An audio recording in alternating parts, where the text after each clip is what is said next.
The scent of rain and expensive cigarettes hung in the air outside the Lotus Garden restaurant. December in Seoul was unforgiving cold that cut through cheap jackets and settled into bones that were already tired from working double shifts. Maya Richardson adjusted the delivery bag on her back, checked the address on her phone one more time, and tried to ignore the way her stomach had knotted the moment she'd seen where this order was going. Gangnam. The nice part. The dangerous part. The part of Seoul where black delivery drivers didn't usually go unless they were desperate or stupid. Maya was both. At 26, she'd been in Korea for 8 years, long enough to know which neighborhoods welcomed foreigners and which ones merely tolerated them, long enough to understand that being black and female in certain spaces meant making yourself as small and invisible as possible, long enough to perfect the art of looking down, saying nothing, and getting out fast. But rent was due in 3 days, and she was still 200,000 won short. So here she stood, outside a restaurant that looked like it cost more per meal than she made in a week, clutching a delivery bag containing japchae, galbi, and what the order note said was, the usual soju. You know which one. She didn't know which one. But the tip had been prepaid at 50,000 won, which was more than she usually made in an entire night. 50,000 won to deliver food to an address that made every Korean driver on the app decline the order immediately. Maya should have known better. Should have declined too. Should have recognized that money offered that freely always came with a cost. But desperation made people ignore red flags. Made them walk into situations they knew were dangerous because the alternative eviction, hunger, failure felt worse. The restaurant's door was heavy glass and steel, the kind that whispered you don't belong here with every molecule of its existence. Through it, Maya could see warm light, elegant tables, people who moved with the confidence of never having worried about money. She pushed it open. The temperature shift was immediate. Outside, bitter cold and car exhaust. Inside, perfectly controlled climate and the subtle scent of expensive ingredients prepared by people who'd trained for years to master their craft. A hostess appeared immediately. Young, beautiful, Korean, wearing a dress that probably cost more than Maya's entire wardrobe. Her smile was professional, polite, and didn't quite reach her eyes when she took in Maya's appearance. Delivery jacket, worn jeans, scuffed sneakers, dark skin that marked her as foreign in a country that prized homogeneity. "Bedarieo?" the hostess asked, her tone making it clear this was an inconvenience. Maya kept her eyes down, her voice quiet. "Ne, bedarimida." Yes, delivery. The hostess's perfectly shaped eyebrows rose fractionally, surprised that the black delivery girl spoke Korean. It was a reaction Maya had learned to expect and ignore. "Diro kaseo, go to the back." Of course. Never the front. Never where paying customers might see someone like her and remember that their perfect world required invisible people to function. Maya followed the hostess's gesture through the restaurant, past tables where couples leaned close over wine, past a private room where laughter spilled out in expensive waves, toward a hallway that led to the kitchen. But before she reached it, she passed an alcove, a private dining area separated from the main room by rice paper screens that allowed sound to filter through while maintaining the illusion of privacy. And through those screens, she heard it. Korean. But not the polite, formal Korean she used with customers. This was different. Faster. Sharper. The kind of Korean spoken between people who'd grown up together, who didn't need to perform respect because their hierarchy was already established through years of blood and loyalty. "Hyung, 이 새끼가 또 늦었어. Hyung, this bastard is late again. 항상 늦지. 존중이 없어. Always late, no respect. 존근? 걔는 겁도 없어. 우리가 누군지 잊어버린 것 같아. Respect? He has no fear either. Seems like he's forgotten who we are." Maya should have kept walking, should have delivered the food, collected her tip, and disappeared back into the night. But something made her pause. Maybe it was the tone. Maybe it was the word they kept using, respect spoken with the kind of edge that suggested its absence was a death sentence. Maybe it was just exhaustion making her stupid. She glanced through a gap in the screens. 4 men sat around a low table, all Korean, all wearing suits that cost more than her monthly salary, all moving with the particular stillness of people who were accustomed to violence. But it was the man at the head of the table who made Maya's breath catch. He was younger than she'd expected, early 30s maybe, devastatingly handsome in a way that felt dangerous, sharp cheekbones, dark eyes that seemed to absorb light rather than reflect it, black hair styled back from his face with deliberate precision. He wore a charcoal suit with no tie, the top buttons of his white shirt undone, revealing the edge of a tattoo that disappeared beneath the fabric. His posture was relaxed, almost casual, but there was something coiled about him, like a blade resting in its sheath, beautiful and still, but capable of cutting at a moment's notice. He wasn't speaking, just listening to his companions argue about the lateness of someone who'd apparently made the fatal mistake of disrespecting their organization. His fingers drummed once against the table, a small movement that somehow carried more threat than anything the others were saying. Then his eyes flicked up, directly to where Maya stood. She froze. For a moment, their gazes locked through the gap in the screen. His expression didn't change, didn't register surprise or interest or anything at all. He simply looked at her the way someone might look at a chair or a lamp, an object that existed but didn't matter. Then his eyes moved away, dismissing her completely, returning to the conversation as if she'd never been there at all. Maya felt something cold settle in her stomach. She'd been looked through before, ignored, treated as invisible. But there was something particularly cutting about the way this man had assessed her presence and found it so utterly beneath his notice that he couldn't even be bothered to acknowledge it. She turned away quickly, her cheeks burning, and continued toward the kitchen. Character Establishment, 138. The kitchen was chaos, barely contained by professional efficiency. Chefs moved in synchronized patterns, calling orders in sharp Korean, the clash of metal and sizzle of ingredients creating a symphony of controlled urgency. Maya stood near the back entrance, clutching her delivery bag, waiting for someone to acknowledge her existence. Finally, a young cook noticed her. "Bedar? Delivery?" "Nah." She handed over the receipt. He glanced at it, his expression shifting to something like nervousness. "Ah, Chobangiguna. Ah, that room." He disappeared into the kitchen, returned with another bag, this one clearly prepared with more care than standard delivery orders. The containers were higher quality, the packaging more deliberate. "Josimhae, be careful." Maya wanted to ask what he meant. Careful of what? The food? The customers? The fact that she was standing in a restaurant where people like her clearly weren't supposed to linger? But she just nodded, took the bag, and headed back through the restaurant. This time, as she passed the alcove, she kept her eyes forward. Invisible, professional, just doing her job. "Ya, Jamkun. Hey, wait." The voice stopped her mid-step, deep, authoritative, the kind of voice that expected immediate obedience. Maya turned slowly. One of the men from the private room had emerged, not the one who'd looked through her like glass. This one was older, stockier, with a scar running from his left ear to his jaw. He looked her up and down with unconcealed assessment. "No Hangukmar hey? You speak Korean?" Maya nodded. "Ne, Jogumyo." "Yes, a little." "Odiso bewoso? Where did you learn?" This was dangerous territory. Questions meant attention. Attention meant being remembered. Being remembered meant complications. "Hakyueseo." At school. It wasn't entirely a lie. She had taken classes, but most of her Korean had come from somewhere else. Someone else. A part of her life she'd buried so deep that sometimes she could pretend it had never existed. The man studied her for another moment, then grunted. "Bedar parli haguka." Maya bowed slightly, not too deep, just enough to show basic respect, and moved toward the alcove entrance. The private room was even more intimidating from inside. The 4 men sat around a table laden with empty soju bottles and half-finished dishes. The air was thick with cigarette smoke and something else, tension, the kind that preceded violence. Maya kept her eyes down as she approached, began unpacking the delivery with practiced efficiency. "Do nijitne." Late again, one of the men muttered. "Pedal gisa tasananiji." "Not the delivery driver's fault," another replied. Maya worked quickly, arranging the containers on the table, her hands steady despite the way her heart was racing. She could feel their eyes on her, assessing, categorizing, finding her wanting and forgettable in equal measure. All except one. The man at the head of the table, the one who'd looked through her in the hallway, wasn't looking at her at all now. He was reading something on his phone, his expression carved from stone, completely uninterested in either the food or the person delivering it. Maya finished arranging everything, stepped back, bowed. "Masitke deseo." Enjoy your meal.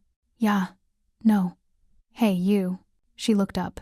The scarred man was gesturing to one of the soju bottles. "Igo darajo." Pour this. Maya hesitated. This wasn't part of delivery service, but refusing felt dangerous in a way she couldn't quite articulate. She moved forward, picked up the bottle, poured carefully into the small glass he held out. "Daran goterdo." The others too. She moved around the table, pouring for each man in turn. Their conversation continued around her in rapid Korean, discussing things she tried very hard not to understand. Shipments, delays. Someone named Minho, who'd apparently made a mistake that required correction. When she reached the man at the head of the table, he still hadn't looked up from his phone. Maya poured anyway, her hands steady, her expression neutral. The liquid hit the glass. 1 pour. 2. 3. Gaman. Stop. His voice cut through the room like a blade. Not loud, barely above a murmur, but everyone froze. Maya's hand stopped mid-pour. She looked at him. For the first time he looked back. His eyes were dark. Not warm brown, but something closer to black. They fixed on her with an intensity that made her feel pinned, examined, dissected. No nuguya? Who are you? The question was simple. The tone was not. Bedar gisayamnida. I'm a delivery driver. Irim. Name. Mayayamnida. Maya.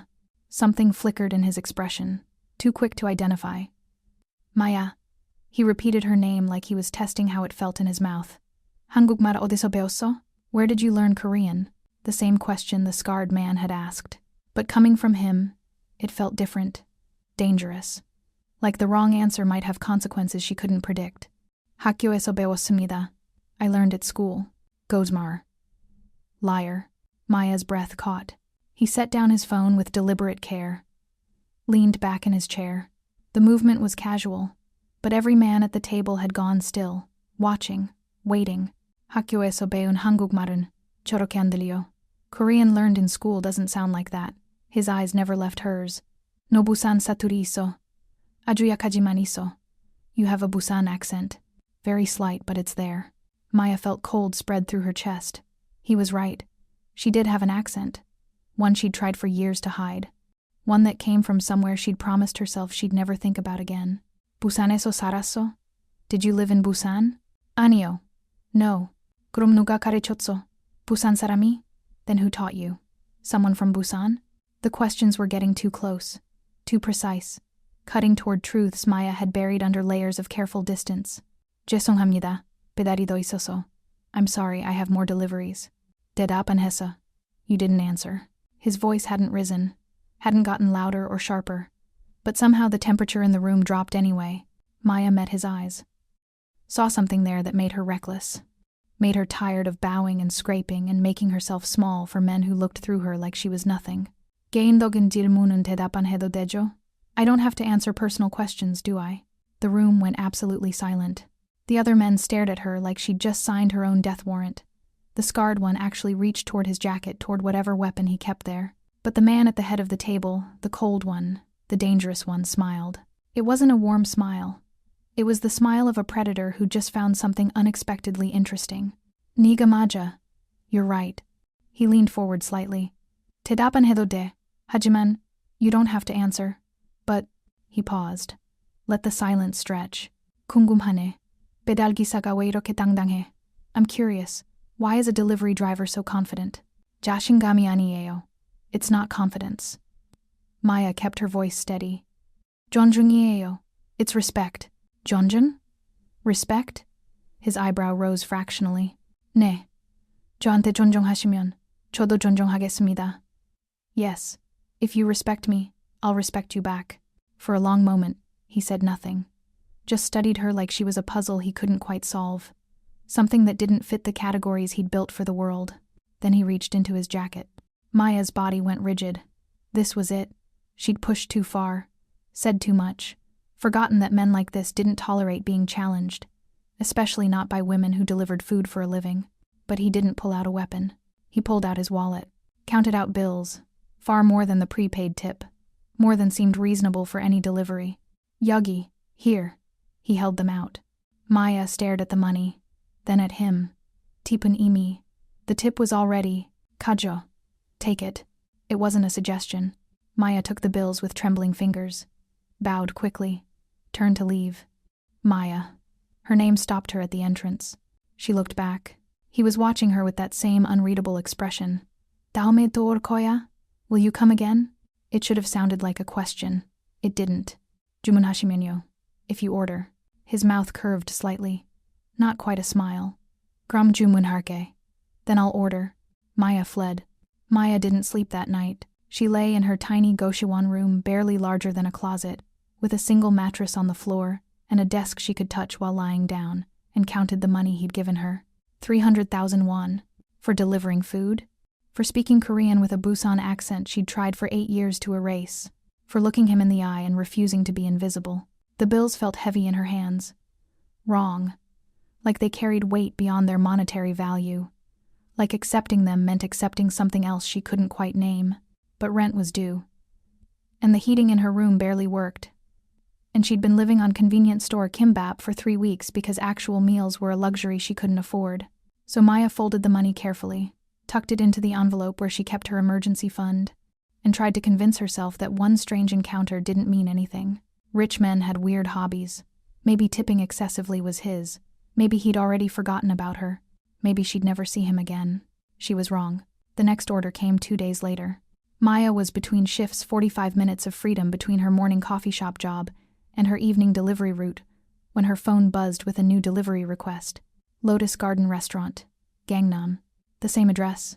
Her finger hovered over the decline button. Every instinct screamed at her to let someone else take it, to stay away from whatever that had been. But the tip was listed at 100,000 won, for a single order of jjajangmyeon. Maya stared at her phone. 100,000 won was what she made in 3 days of deliveries. For one order. One trip. It was insane. It was also exactly the amount she needed to finally pay off the late fee on her phone bill. She accepted the order. The restaurant was quieter this time. Lunch service winding down. The dinner crowd not yet arrived. The same hostess greeted her with the same barely concealed disdain, gestured toward the same hallway. But this time, when Maya reached the private alcove, the screens were open. He sat alone at the low table. No companions, no bodyguards visible. Just him, wearing a black button-down with the sleeves rolled to his elbows, revealing forearms marked with intricate tattoos that seemed to tell a story in ink and skin. He was reading something on a tablet, his expression the same carved stone neutrality she remembered.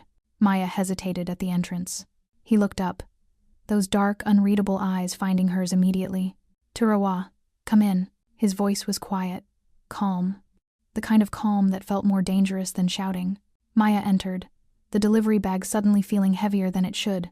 She knelt by the table, proper Korean etiquette, even though every muscle in her body screamed at the vulnerability of the position, and began unpacking the single container of jjajangmyeon. "Honja duseo? You're eating alone?" The question slipped out before she could stop it. Too personal, too familiar. But he didn't seem offended. "Botongen, usually." Maya set out the chopsticks, the pickled radish, the small dish of raw onions. Her hands were steady, but she could feel his gaze on her, watching, assessing. Maya. Her name in his mouth still sounded strange, foreign syllables shaped by a Korean tongue. "Anja, sit. Janen, I should. Anjarago, sit down." It wasn't a request. Maya sat, keeping a careful distance, her posture rigid, every nerve ending, aware of how alone they were, how the hallway outside was empty, how no one would hear if she screamed. He pushed the jjajangmyeon toward her. "Mogo. Eat. 저는 괜찮습니다. I'm fine. 주문한 건 놓치려고. I ordered it for you." Maya's eyes snapped to his. "왜요? Why?" "왜냐면," because he paused, studying her face. "너 마지막으로 제대로 된 밥 언제 먹었어?" When was the last time you ate a proper meal? The question landed like a punch. Not because it was cruel, because it was accurate. Maya's throat tightened. "그건 상관없어. That's not your 대답해." Answer. "모르겠어요." I don't know. Something shifted in his expression. Not softening exactly, but the sharp edges seemed to dull slightly. "먹어," he said again, quieter this time. "배달 기사도 먹어야지." Even delivery drivers need to eat. Maya stared at the jjajangmyeon, at the steam still rising from the black bean noodles, at the cucumber garnish and the generous portion that cost more than she spent on food in a week. Her stomach growled, betraying her. The corner of his mouth twitched, almost a smile. "안 먹으면 기분 나빠. If you don't eat, I'll be offended." It was manipulation, obviously, but Maya was too hungry and too tired to care. She picked up the chopsticks, mixed the noodles with the sauce, took a bite. It was the best thing she'd tasted in months. She tried to eat slowly, to maintain some dignity, but hunger won. and soon she was eating with the desperate efficiency of someone who'd learned that meals were never guaranteed. He watched her the entire time, not speaking, just observing with that same unreadable intensity. When she finished the container scraped embarrassingly clean, Maya set down the chopsticks and finally met his gaze. 감사합니다. Thank you. 천만에, you're welcome. Silence stretched between them. Not comfortable, but not entirely hostile either. 이름이 뭐예요? What's your name? Maya asked, the question emerging before she could think better of it. His eyebrow rose slightly. 이름 몰라도 되는 거 아니었어? 배달만 하면 되잖아. I thought you didn't need to know names. Just deliver, right? 그건 맞는데. That's true, but she paused. 매일 주문하실 거면 이름은 알아야죠. If you're going to order every day, I should know your name. 매일 주문한다고. 누가 그래? Who said I'm ordering every day? Maya gestured to the empty container. 100만 원 팁으로 짜장면 한 그릇 주문하는 사람은. Someone who orders a single bowl of jjajangmyeon with 100,000 won tip. 계속 올 거야. Will keep coming. He finished for her. 네, yes. He leaned back, studying her with something that might have been amusement. 똑똑하네. Smart. 생존이에요. 똑똑함이 아니라. It's survival. Not intelligence. 둘 다 아니야? Aren't they the same thing? Maya considered this. In her world, the world of Goshiwon rooms and overlapping shifts and choosing between heating and eating, maybe they were. 제 세계에서는요. In my world, yes. 내 세계에서도. In mine too. Their eyes met, held, and for a moment, Maya saw something in his expression that looked almost like recognition. Like he understood what it meant to survive, to claw your way through each day with nothing but determination and the refusal to give up. Then the moment passed. 강민준, he said quietly. 내 이름. My name. 강민준 씨. Maya tested the name. Formal, respectful. His mouth curved. 그냥 민준이라고 해. Just call me Minjun. 그건 좀. That's a bit. 뭐? What? 친하지 않은데. We're not that close. Agic. Yet. The word hung between them, a promise or a threat. Maya couldn't tell which. Her phone buzzed. Another delivery request. The real world intruding on whatever strange bubble this was. Kayadeo. I have to go. Minjun nodded. Reached into his pocket, pulled out more bills. 아니요. Maya stood quickly. 이미 팁 받았어요. 너무 많이. No. I already got the tip. Too much. 건 배달 팁이었어. That was the delivery tip. He held out the money. 이건 같이 밥 먹어줘서. This is for eating with me. 저는 돈 안 받아요. 밥 먹는 거에는. I don't take money for eating. 왜? Why? 왜냐면 그건. Because that's Maya struggled to articulate why it felt wrong. 다른 거니까. It's different. Minjun's eyes narrowed slightly. 다른 게 뭐? Different how? 팁은 일이에요. 배달했으니까. A tip is work. I delivered. She gestured between them. 이건 일 아니잖아요. This isn't work. 그럼 뭔데? Then what is it? Maya didn't have an answer. Minjun stood, moving with that same fluid grace she'd noticed before. He was tall, she'd known that, but up close. The height difference was more pronounced. He towered over her, and some part of Maya's brain screamed that this was dangerous. That being alone with a man like this was how people disappeared. But he didn't move closer. Just stood there, holding out the money. Kajo. Take it. Shiroyo. No. His jaw tightened, clearly not accustomed to being refused. 왜 이렇게 고집이세? Why are you so stubborn? 왜 이렇게 돈을 주려고 해요? Why are you trying so hard to give me money? 왜냐면... Because... He stopped. And for the first time, Maya saw something crack in that perfect control. Frustration, confusion, something raw and human underneath the cold exterior. 모르겠어. I don't know. The admission seemed to surprise him as much as her. 그냥 주고 싶어. I just want to. The honesty disarmed her. Maya looked at the money. At him. At the strange situation she'd stumbled into. 다음에 배달 올 때 받을게요. I'll take it next time I deliver. She compromised. 일한 거니까. 그때는 괜찮죠. It'll be work then. That's okay, right? Something in his expression softened. 다음에 온다고? You'll come next time? 주문하시면 해요. If you order. 그럼 내일 주문할게. Then I'll order tomorrow. 매일은 안 돼요. Not every day. 왜? Why? 왜냐면 because Maya searched for a reason that didn't reveal too much. 수상해요. 매일 같은 배달기사, 같은 레스토랑. It's suspicious. Same delivery driver, same restaurant every day. 누가 신경 써? Who cares? 저요. I do. Maya met his eyes. 저 일 필요해요. 문제 생기면 안 돼요. I need this job. I can't have problems. Minjun studied her for a long moment, then nodded slowly. 알았어. 이틀에 한 번. Okay, every other day.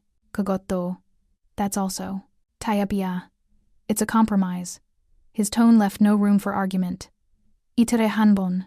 아니면 매일. Every other day. Or every day. Maya sighed. 이틀에 한 번. Every other day. 좋아. Good. She turned to leave. Had almost reached the entrance when his voice stopped her. Maya.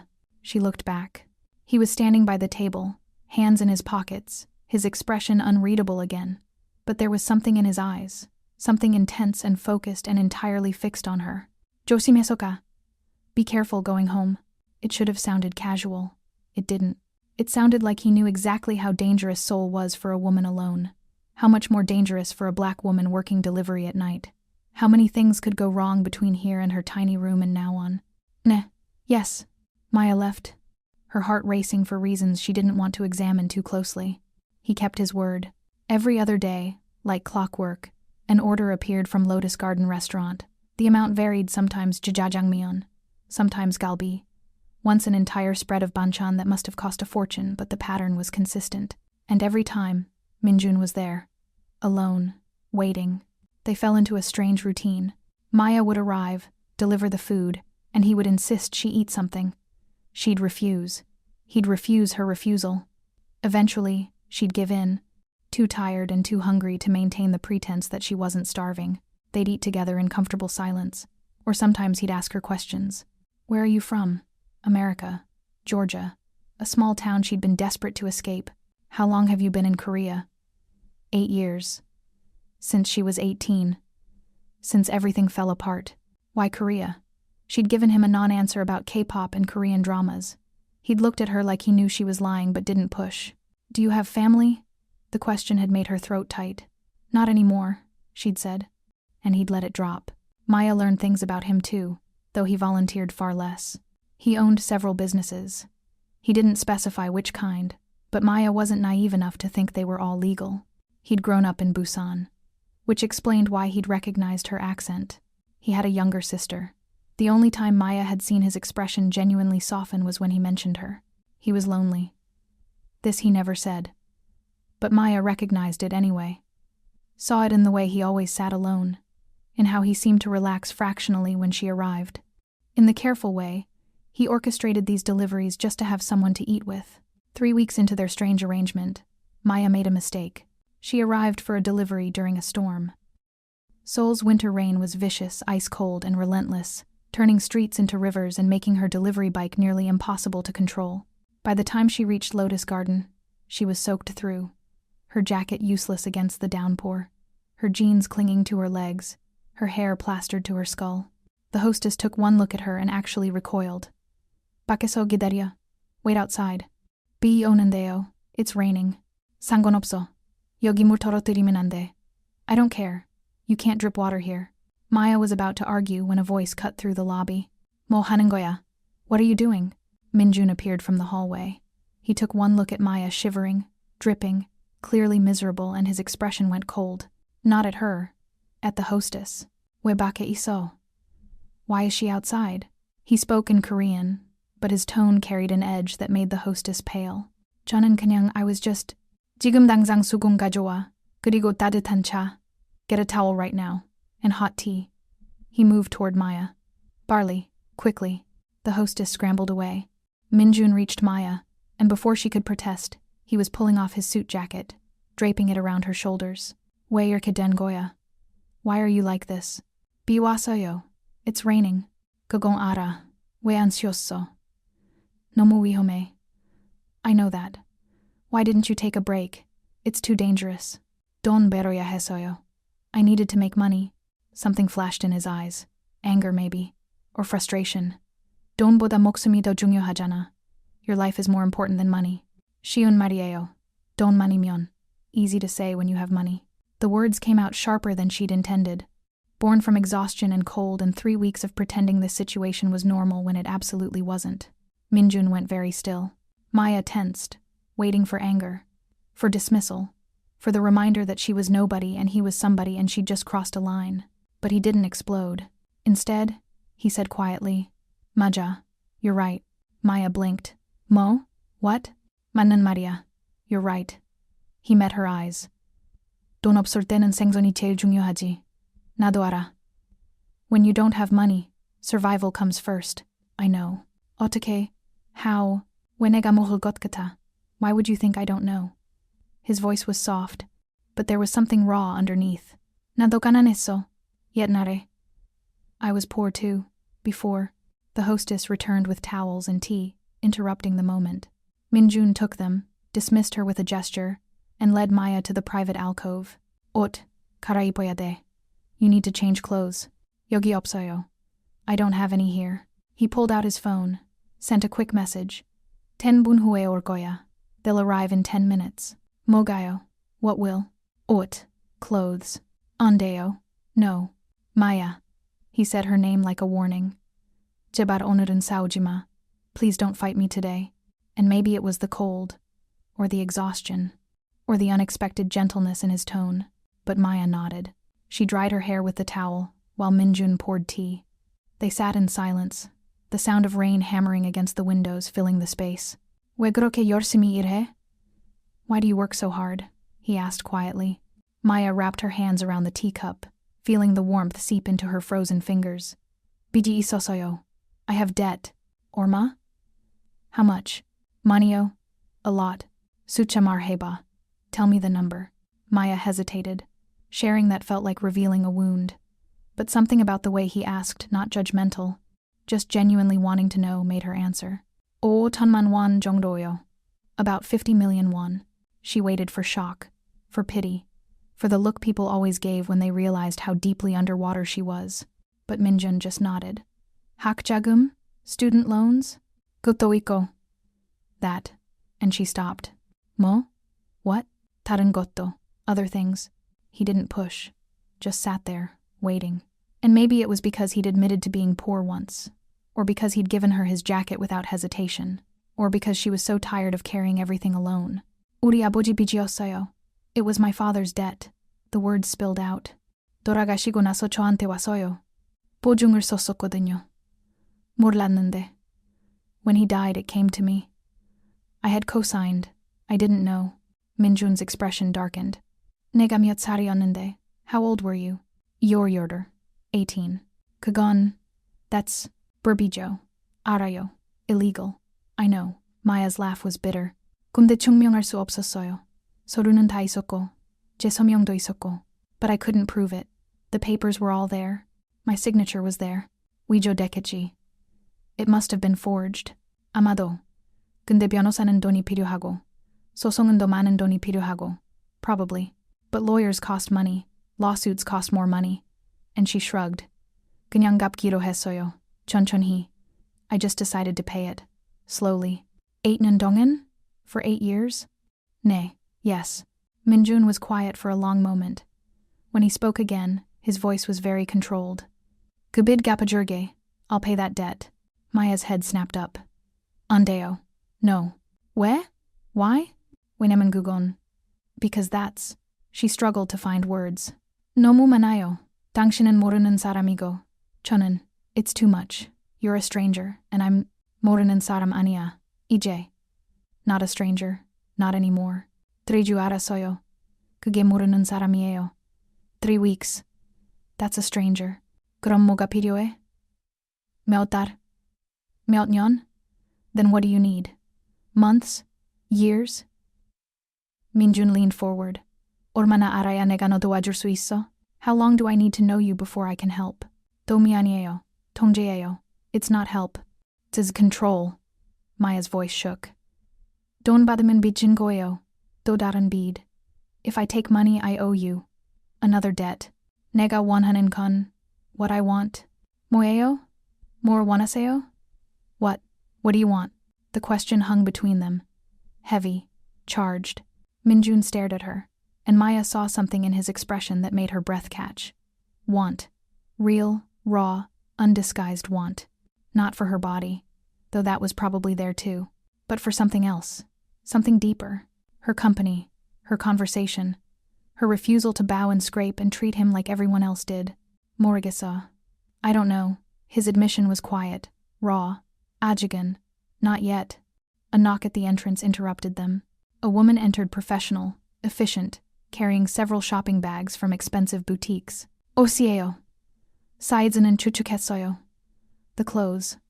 I guessed the size. Minjun took the bags, dismissed her, and handed them to Maya. Garaipo. Yukshirchogia. Change. The bathroom is there. Maya wanted to refuse, wanted to maintain some boundary between them, but she was cold and wet, and pride didn't keep you warm. She took the bags. The bathroom was nicer than her entire Goshawan room. Heated floors, marble counters, lighting that was somehow flattering without being obvious. Maya opened the shopping bags and nearly dropped them. Designer clothes. All of them. A cashmere sweater that felt like touching clouds. Jeans that probably cost more than her monthly rent. Underwear that was somehow exactly her size.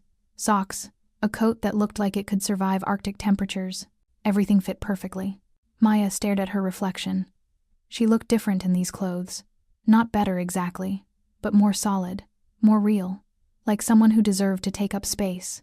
She hated how much she liked it. When she emerged, Minjun looked up from his phone. His eyes traveled over her slowly, assessing. Joa. Good. He stood. Zibe bareda jurge. I'll take you home. Andeo. Chajango isoyo. No. I have my bike. Biwa. It's raining. Gredo. Still. Maya. He moved closer. Chebar. Oner haruman nega igige hejo. Please, just let me win today. There was something in his voice. A weariness that Maya recognized because she felt it too. The exhaustion of fighting every day. Of being strong when you wanted to break. Arasayo. Okay. Relief flickered across his face. His car was waiting outside a black sedan with a driver who didn't speak or make eye contact. Minjun held the door for her, climbed in beside her, and the driver pulled into traffic without needing an address.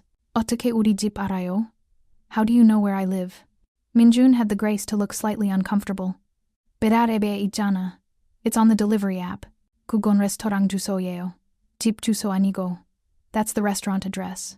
Not my home. Josahesa. I looked into it. Maya should have been angry. Should have felt violated.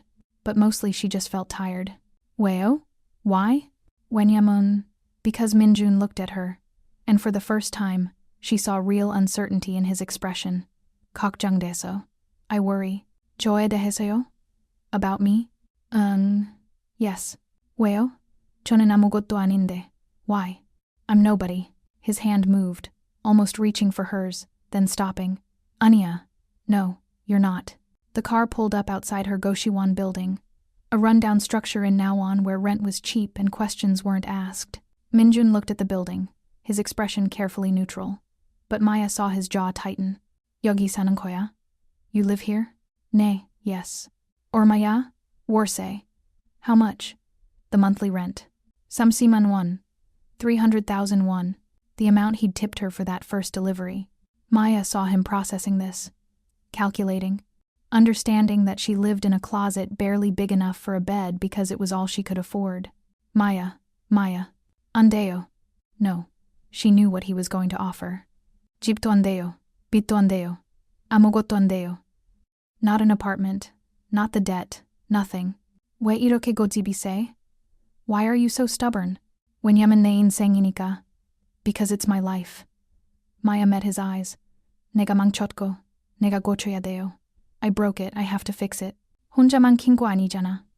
Nea bojiga. You didn't break it alone. Your father. Toragasho soyo. Juanel sudo soyo.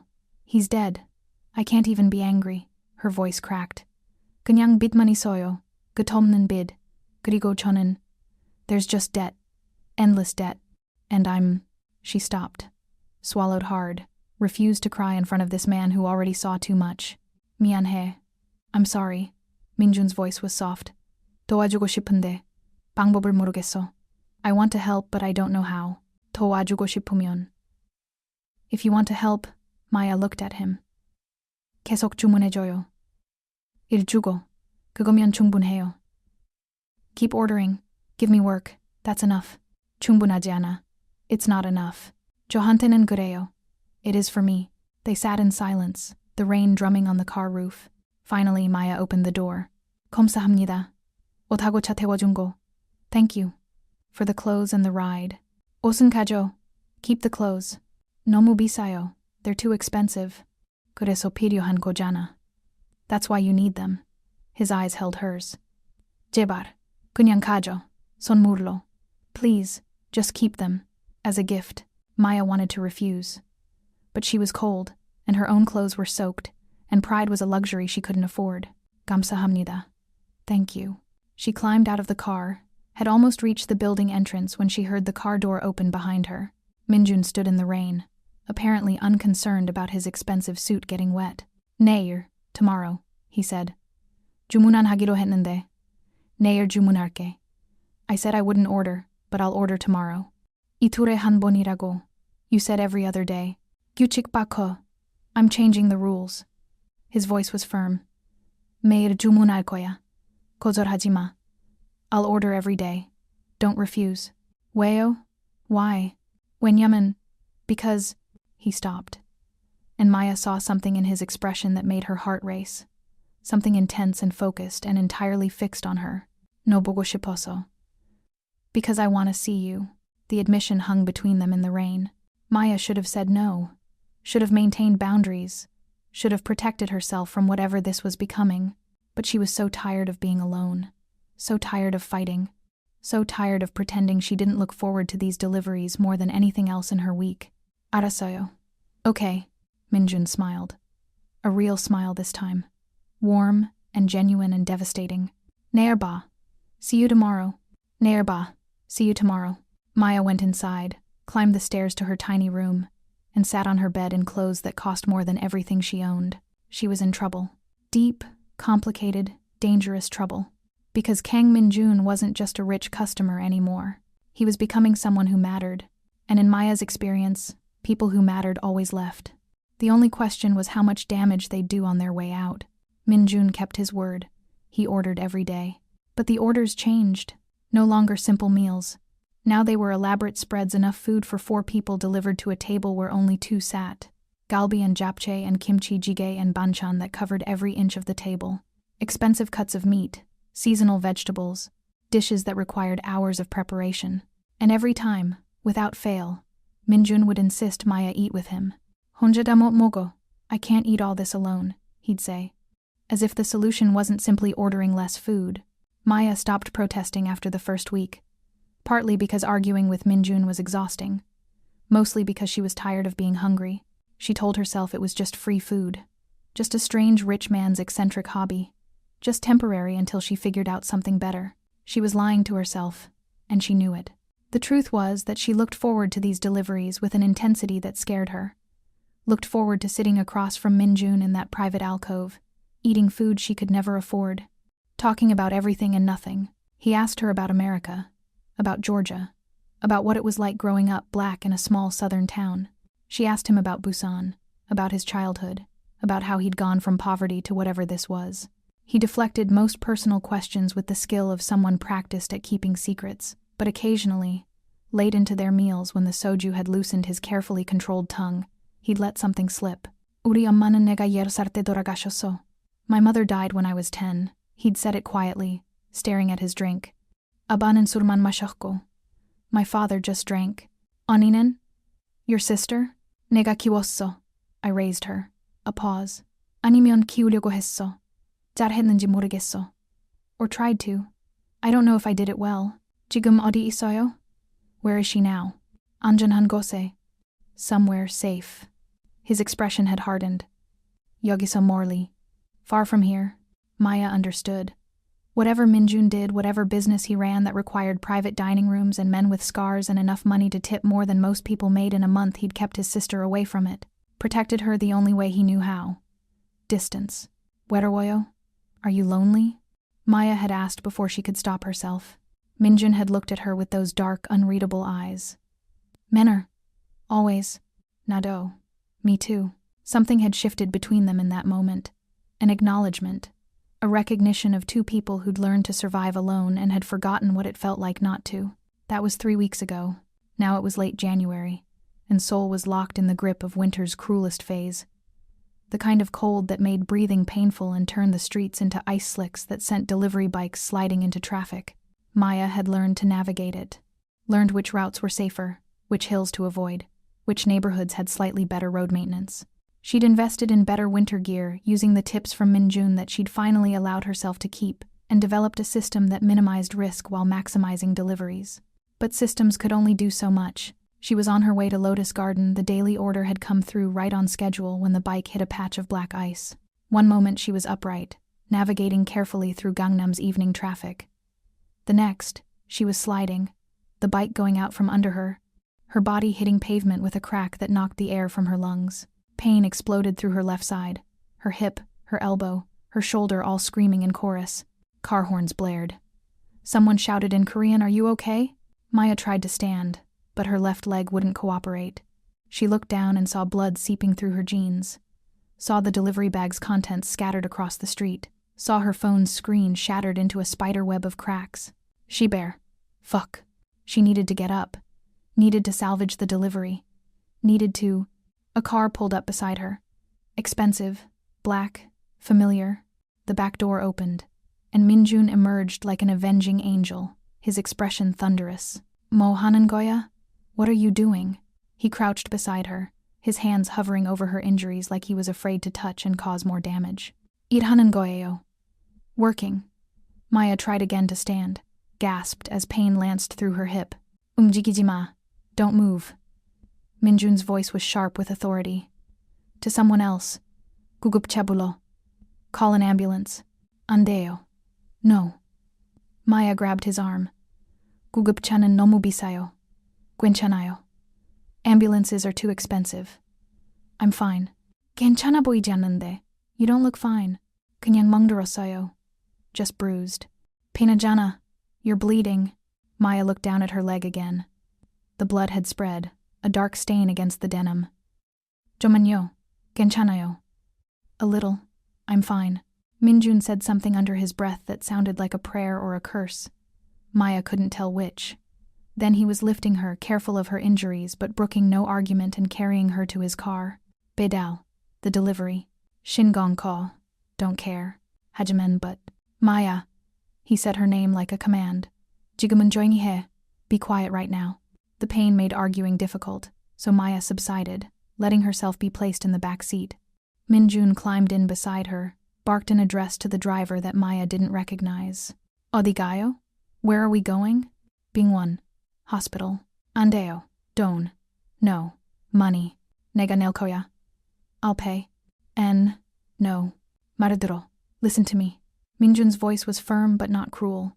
"제발 한 번만 말을 들어. 내 건강이 중요해. 돈은 나중에 걱정해. Please listen just once. Your health is important. Worry about money later." Maya wanted to argue, wanted to maintain her independence. But the pain was making her dizzy, and Minjun's presence was solid and reassuring in a way that made her defenses crumble. "Arasayo. Okay." His hand found hers, squeezed gently. "Jahesa." "Good." The hospital was private, expensive, the kind of place where doctors didn't make you wait 3 hours in a plastic chair before seeing you. Minjun stayed with her through everything. The x-rays, nothing broken, miraculously. The cleaning of her road rash, painful enough that Maya gripped his hand hard enough to leave marks. The bandaging and the stern lecture from the doctor about being more careful. He paid for everything without flinching at the total. 2,000,001. Gone in an instant, more than Maya made in a month. "I'll pay you back," she said in English. Too tired to manage Korean properly. "No." Also in English. His accent was slight but present. "Minjun." "No." He helped her stand, supporting her weight, when her injured leg protested. Not discussion. They'd been speaking more English lately. Maya teaching him colloquialisms, him teaching her business Korean she'd never learned in textbooks. It had become another language between them, switching back and forth when one felt more natural than the other. "It's too much." Maya tried again, as they made their way to his car. "Not enough," He settled her in the back seat with a gentleness that contradicted everything she knew about him. You could have died. It was just a fall. In traffic. You could have been hit. His jaw was tight, a muscle jumping beneath the skin. You could have... He stopped, took a breath. When he spoke again, his voice was carefully controlled. No more deliveries. Maya's head snapped up. What? No. 더 이상 배달 안 해. You don't do deliveries anymore. That's not your decision. 맞아. 내 결정이야. You're right. It's your decision. He met her eyes. But I'm asking. 제발 그만해. Please stop. How am I supposed to pay rent? Pay my debt? Eat? 내가 알호. No. Maya cut him off. We've had this conversation. I don't take charity. It's not charity if you work for it. What work? Eating dinner with you? Yes. Maya stared at him. That's not a job. Why not? Minjun leaned forward, his expression intense. 내가 너 회사 필요해. 내 대화 필요해. 같이 먹는 거 필요해. I need your company, your conversation. Eating together. 그게 일이 안 돼? Why isn't that work? Because it's Maya struggled to articulate why it felt wrong. Because that's friendship. Or something else. Not employment. What if I want it to be employment? Why? 왜냐면 그게 유일한 방법이니까. Because it's the only way. His voice dropped. No bother 유일한 방법. The only way you'll accept it. They stared at each other in the dim interior of the car. Outside, Seoul flowed past in lights and motion. Inside, everything had gone still. More 원해요? 진짜로? What do you want? Really? Maya asked quietly. Minjun was silent for a long moment. Then, no. You. The word hung between them. Simple. Devastating. 어떻게? How? 모르겠어. I don't know. He reached out slowly, giving her time to pull away. When she didn't, his hand cupped her cheek, thumb brushing over her skin with aching gentleness. 아직은 모르겠어. 근데 너 없는 하루는 생각하고 싶지 않아. I don't know yet, but I don't want to think about a day without you. Maya's breath caught. This is crazy. I know. We barely know each other. I know. You're... She gestured vaguely at him, at the car, at everything he represented. You, and I'm nobody. Stop. The word was sharp. Stop saying that. No 아무도 아니야. You're not nobody. Then what am I? 중요한 사람. Someone important. His eyes held hers. 나한테 제일 중요한 사람. The most important person to me. Maya felt tears burn behind her eyes. When was the last time anyone had said she was important? When was the last time anyone had looked at her like Minjun was looking at her now, like she was something precious and vital and worth protecting? I don't understand you, she whispered. 나도 너 이해 못해. I don't understand you either. He smiled slightly. 근데 이해하고 싶어. But I want to. The car pulled up outside her Goshiwan. Minjun helped her out, supported her weight as they climbed the stairs to her floor. When they reached her door number 3B, barely wider than her shoulders, he stopped. 여기야? This is it? Nay. Yes. He looked at the narrow door, at the building's water-stained walls, at the flickering hallway light that had been broken for 3 months. His expression was carefully neutral, but Maya saw his hands clench. 좀 들어가 봐도 돼? Can I come in? Maya hesitated. Letting him into her space felt like crossing a line, like admitting something she wasn't ready to admit. But her leg hurt, and she was tired, and some part of her wanted him to see, wanted him to understand exactly how she lived. Okay. She unlocked the door, pushed it open.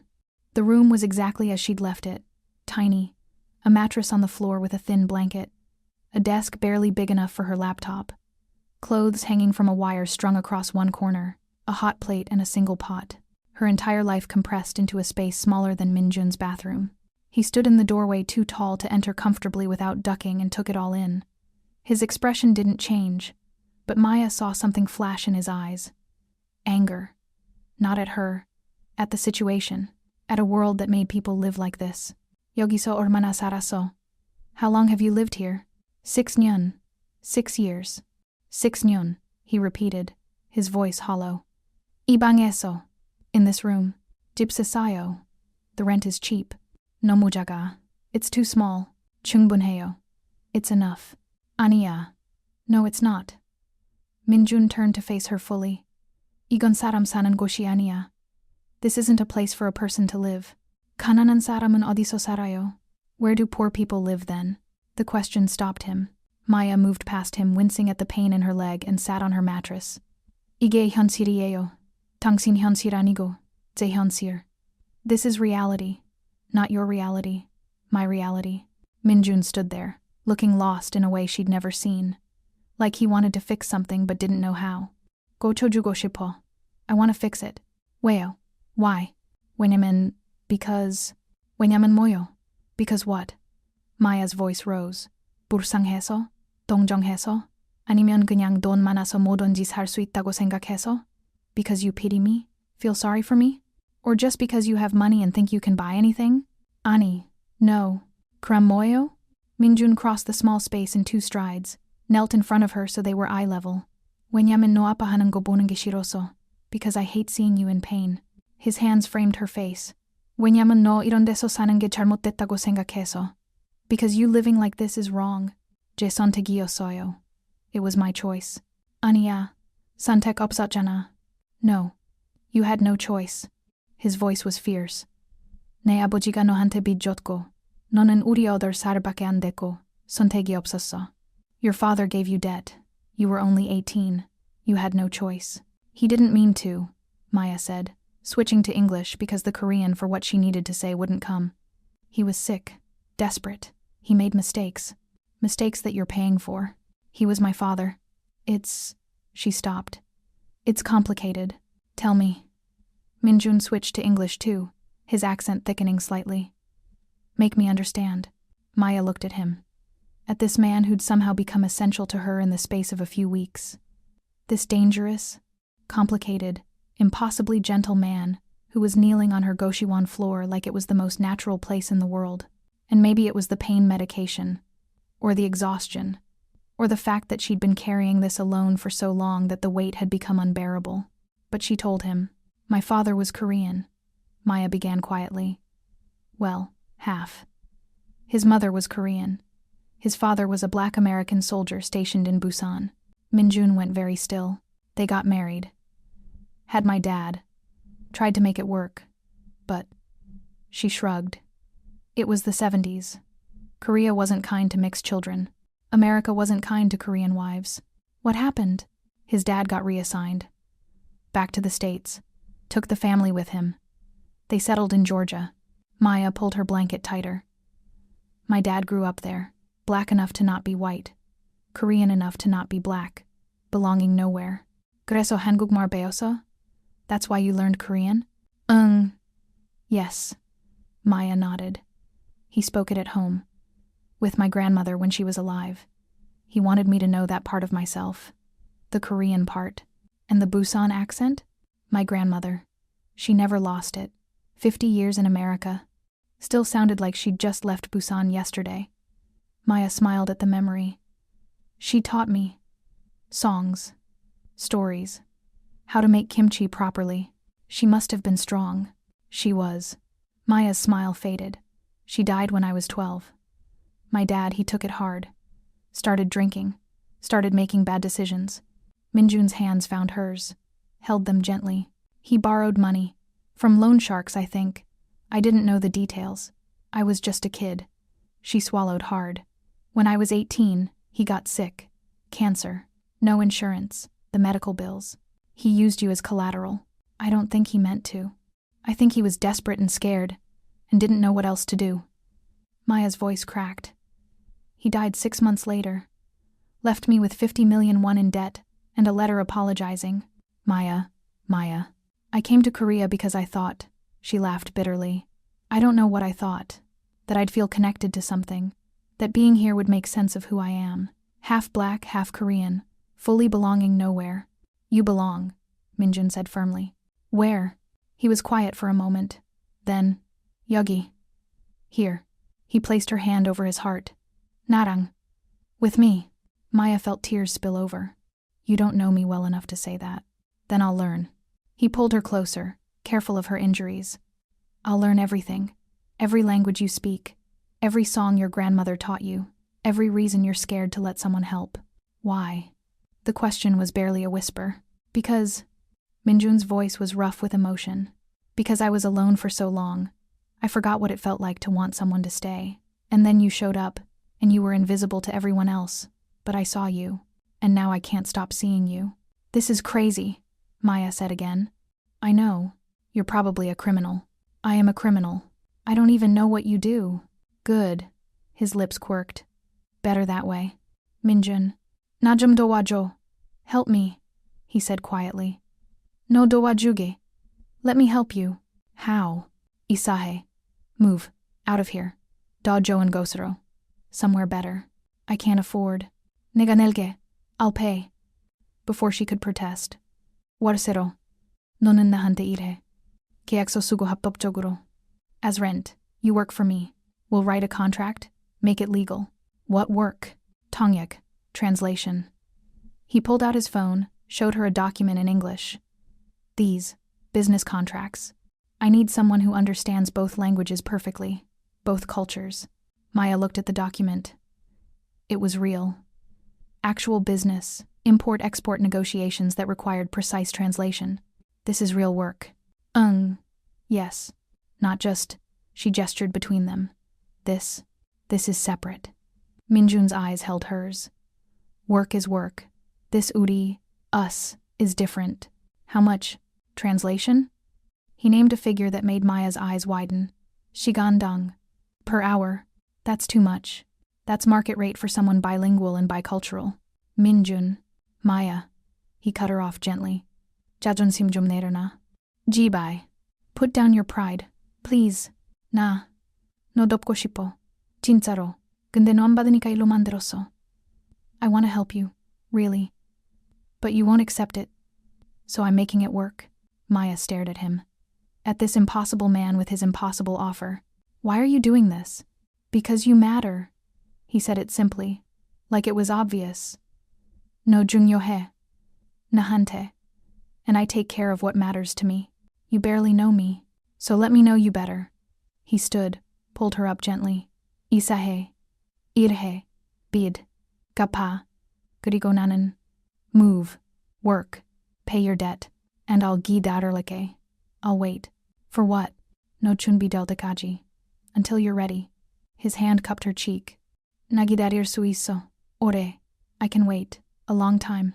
Maya felt something crack open in her chest. Something that had been locked tight for 8 years. Okay, she whispered. Okay? 일하게, 이사하게.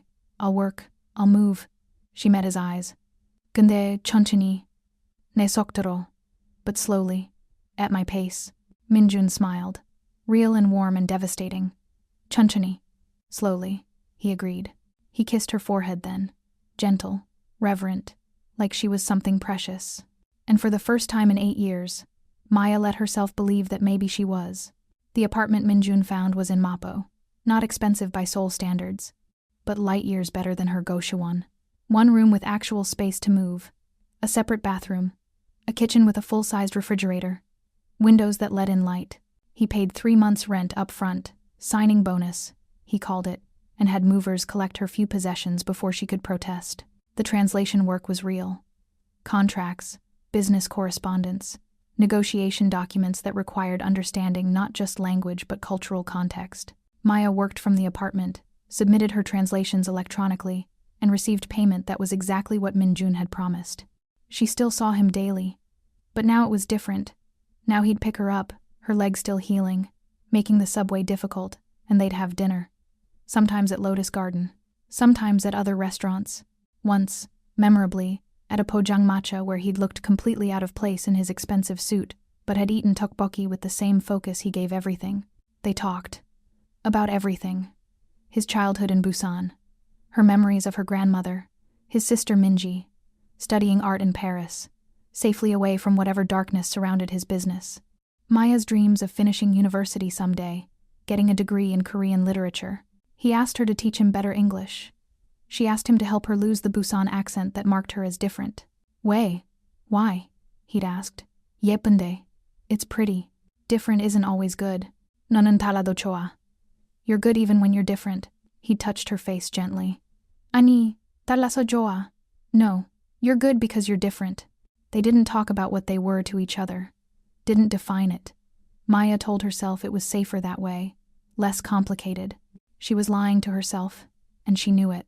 She was falling in love with Kang Min-jun, falling for his unexpected gentleness, his fierce protectiveness, the way he listened when she spoke, like every word mattered, the way he looked at her like she was the only person in the world, and that terrified her.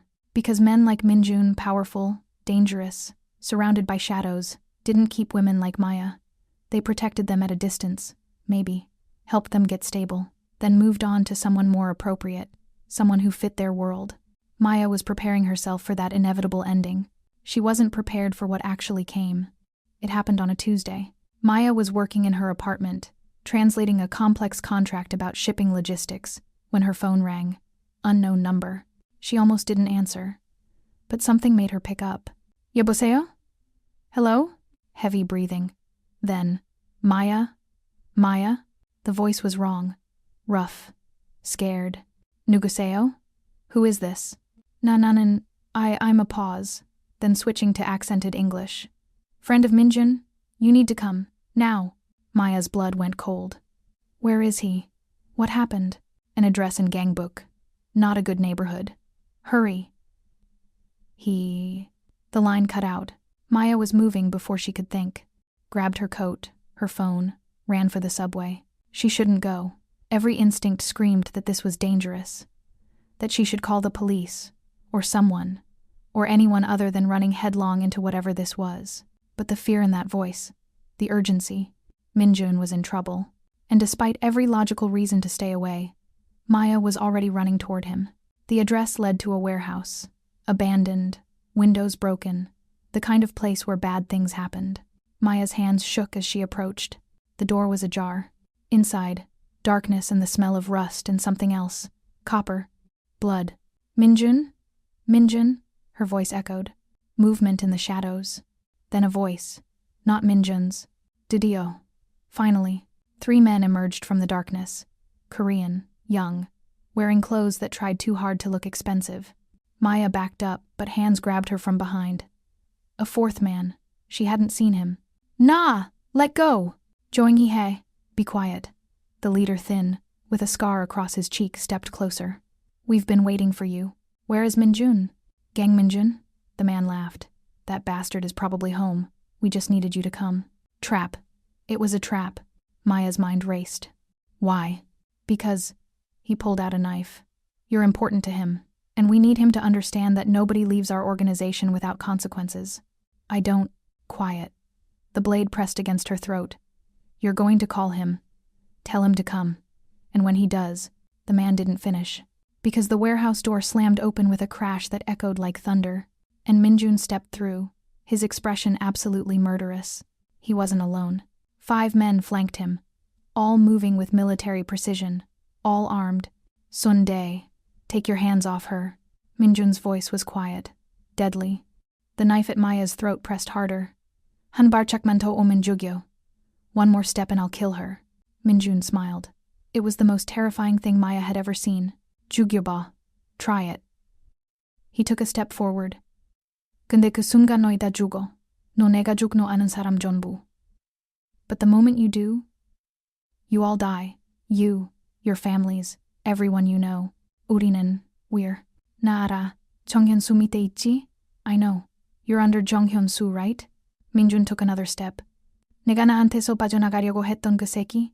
That bastard who tried to leave my organization? The man's confidence wavered. 전화했어. 현수한테. I called him. 현수. Min-jun's smile widened. 너희 하는 짓 몰랐대. 지금 찾고 있어. 너희. He didn't know what you were doing. He's looking for you now. Godsmare. You're lying. Jana badaba. Answer your phone. As if on cue, the leader's phone rang. He answered it with shaking hands. Listened. Went pale. Hyunsu-hyung. Hyunsu-hyung. Whatever he heard made him drop the knife. His hands released Maya. Min-jun was there in an instant, pulling her behind him, his body a wall between her and threat. 집에가. Go home, he told the men. His voice was ice. 그리고 현수한테 말해. 다시는 내 사람 건드리지 말라고. And tell Hyunsu, never touch my people again. They ran. The warehouse emptied in seconds, leaving only Min-jun, Maya, and his security team. Min-jun turned, and Maya saw his hands shaking, saw real fear in his eyes for the first time. Tatsa? Are you hurt? Ani, no. He pulled her into his arms, held her so tight she could barely breathe. His heart was racing against her ear, his whole body trembling. Mianhe, Mianhe, I'm sorry. He kept repeating it. Ne jarmoshia, this is my fault. You saved me. Nega wiho me baterioso, I put you in danger. He pulled back, his hands framing her face. Nega, Minjun, saranghae, I love you. The words fell between them like stones into still water. Maya's breath stopped. Mo? What? Saranghae, he repeated, his voice breaking. I love you. No opsinan motsara. I can't live without you. Oner jona badaserte. When I got the call today. No irir kaba. No mumusoaso. I was so scared I'd lose you. Tears streamed down Maya's face. This is crazy. I know. We barely know each other. I know. You're a criminal and I'm... Nonan ne jonbuya. You're my everything. He kissed her forehead, her cheeks, tasting her tears. Nonan jungyohe. Jail jungyohan saram. You're important. The most important person. I love you too, Maya whispered. Minjun went absolutely still. Morago? What? Saranghae. I love you. She said it in Korean, then English. I love you. He kissed her then, deep and desperate and full of promise. And in that abandoned warehouse, surrounded by his security team and the lingering smell of danger, Maya Richardson finally stopped running. Finally let herself be found. Finally believed that maybe, just maybe, she'd found somewhere she belonged. Minjun took Maya to a place she'd never been. Not his apartment, she'd imagined it 1,000 times, but never seen it. Not Lotus Garden. Not anywhere public where questions might be asked about the woman with a bruise forming on her neck and terror still bright in her eyes. Instead, he took her to a penthouse in Hanam-dong that looked like it had been carved from shadows and steel. Floor-to-ceiling windows overlooking the Han River. Minimalist furniture in blacks and grays. Art on the walls that was probably worth more than Maya's entire debt. Everything precise, controlled, revealing nothing about the person who lived there, except for one wall. Photographs. Dozens of them. A young girl with pigtails and a gap-toothed smile. The same girl, older, teenager, awkward and beautiful. Recent photos, a young woman in Paris, standing in front of the Louvre, her face lit with joy. Minji, his sister. Anja, sit. Minjun guided Maya to the couch, his hands gentle but his expression still thunderous. Mo pirohe? Moor? Cha? What do you need? Water? Tea? Sormyoung. An explanation. Maya met his eyes. Jinsa Sormyoung. A real one. Minjun's jaw tightened. He nodded slowly. Gure. Okay. He poured whiskey for himself, water for her, his hands steady now but his eyes carrying something that looked like dread. He sat across from her, not touching. The distance deliberate. Mo algo shipo? What do you want to know? Chanbu. Everything. Maya's voice was firm despite the shaking in her hands. 당신이 누군지, 무슨 일 하는지, 왜 사람들이 저를 납치해서 당신한테 협박하려고 했는지, who you are, what you do, why people tried to kidnap me to threaten you. Minjun took a long drink. Gin yegia. It's a long story. Shigan isoyo. I have time. He smiled without humor. Arasa. Okay. He set down his glass. 내 이름은 강민준. 32살. 부산에서 자랐어. My name is Kang Minjun. 32 years old. I grew up in Busan. Maya waited. 엄마는 내가 10살 때 돌아가셨어. My mother died when I was 10. Cancer. He spoke carefully, each word chosen with precision. 아빠는, my father, he paused. 좋은 사람 아니었어. Wasn't a good person. 때렸어요. Did he hit you? 나하고 미진이. Yes, me and Minji. Minjun's hands clenched. 특히 술 먹으면. Especially when he drank. Maya reached across the space between them, took his hand. He gripped it like a lifeline. 11살 때 집 나왔어. 미진이 데리고. When I was 15, I left home. Took Minji with me. 거리에서 살았어. We lived on the streets. How did you survive? 일해서. 뭐든지. I worked. Anything. He met her eyes. 합법적인 것도 있었었고, 아닌 것도 있었어. Some legal, some not. Like what? Bedar, conser, gakum, delivery, construction. Sometimes he hesitated. Sawoso, tongorgo. I fought. For money. Maya's eyes widened. Like boxing? Bisetango. Something like that. His smile was bitter. Jihaeso. Burbabioso. Underground. Illegal. You were 15. Pirohesso. Michini mogoya hesso. It was necessary. Mingi needed to eat. He looked at their joined hands. 18 sarede. Nuga narbaso. Ganghe boindago. Irganeso. When I was 18, someone saw me. Said I looked strong. Offered me work. What kind of work? Minjun was quiet for a long moment. When he spoke, his voice was flat. Boho. Protection. Maya's stomach sank. Protection of what? Saobdur. Businesses. Shiktang. Kurlab. Kageter. Uriga. Restaurants. Clubs. Shops. He struggled with the words. Don bakko boheso. Taran jojikdranteso. We took money and protected them. From other organizations. Bohogum. Protection money. Maya said it in Korean. The word tasted bitter. Yes. You were part of a gang. Jojik. An organization. He corrected gently. But yes. Gangirago hedo de. You can call it a gang. Maya pulled her hand back. Minjun let her go, his expression accepting the withdrawal like he'd expected it. Guess okay. Continue, she said quietly. Jaressa. Eater. I was good at it. The work. His voice was hollow. Nomu jaressa. Sungjinessa. Tomanan chegim. Tomanan don. Too good. I got promoted. More responsibility. More money. And Minji? Anjonageso. Hangsang. I kept her safe. Always. Something fierce entered his expression. Joan 학교 보냈어. Joan 어디 폈어. 내일 절대 몰랐어. Sent her to good schools. Good clothes. She never knew what I did. How could she not know? 왜냐면 나는. Because I. He stood. Moved to the windows. 두 개의 인생 살았어. 하나는 미진이한테 보여주는 거. 좋은 오빠, 사업가, 합법적인 것. 다른 하나는 I lived 2 lives. One I showed Minji, good brother, businessman, legal. The other, Jinsa, the real one? Yes. Seoul glittered below them. Beautiful and indifferent. 스물다섯 살 때, 보스가 죽었어. When I was 25, my boss died. Minjun's reflection in the glass was ghostly. 자식 없었어. 후계자 없었어. 조직이 분열됐어. He had no children, no successor. The organization fractured. What happened? His voice dropped. 찾아갔어. 다른 리더들한테. 잘했어. I went to the other leaders. Made an offer. What offer? 빈화. Peace. He turned to face her. 싸우는 대신 합치자고. 다 같이 더 많이 벌 수 있다고. Instead of fighting, unite. We could all make more money together. And they agreed? 몇 명인.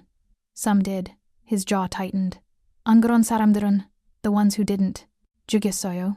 You killed them? Minjun didn't answer. His silence was answer enough. Maya felt cold spread through her chest. This was who Minjun really was. Not the gentle man who bought her food and looked at her like she was precious. But someone who'd built an empire on violence and fear. 몇 명이나? How many? Maya. 미토 명이나 죽였어요? How many did you kill? 셀 수 없어. I can't count. His voice was barely audible. 너무 많아. Too many. The room felt too small suddenly. Too close. Maya stood, moved away from him. 왜 말 안 했어요? Why didn't you tell me? 왜냐면 because Minjun's hands clenched at his sides. 무서워서. 알면 떠날까 봐. I was scared that if you knew, you'd leave. I should leave. Ara, I know. This is insane. Maya gestured helplessly. You're a criminal, a killer, and I'm. 너는 유일하게 좋은 거야. 내 인생에서. You're the only good thing in my life. Minjun moved toward her slowly. 너는 유일하게 나를 사람으로 봐주는 거야. 무기나 돈이나 권력 말고.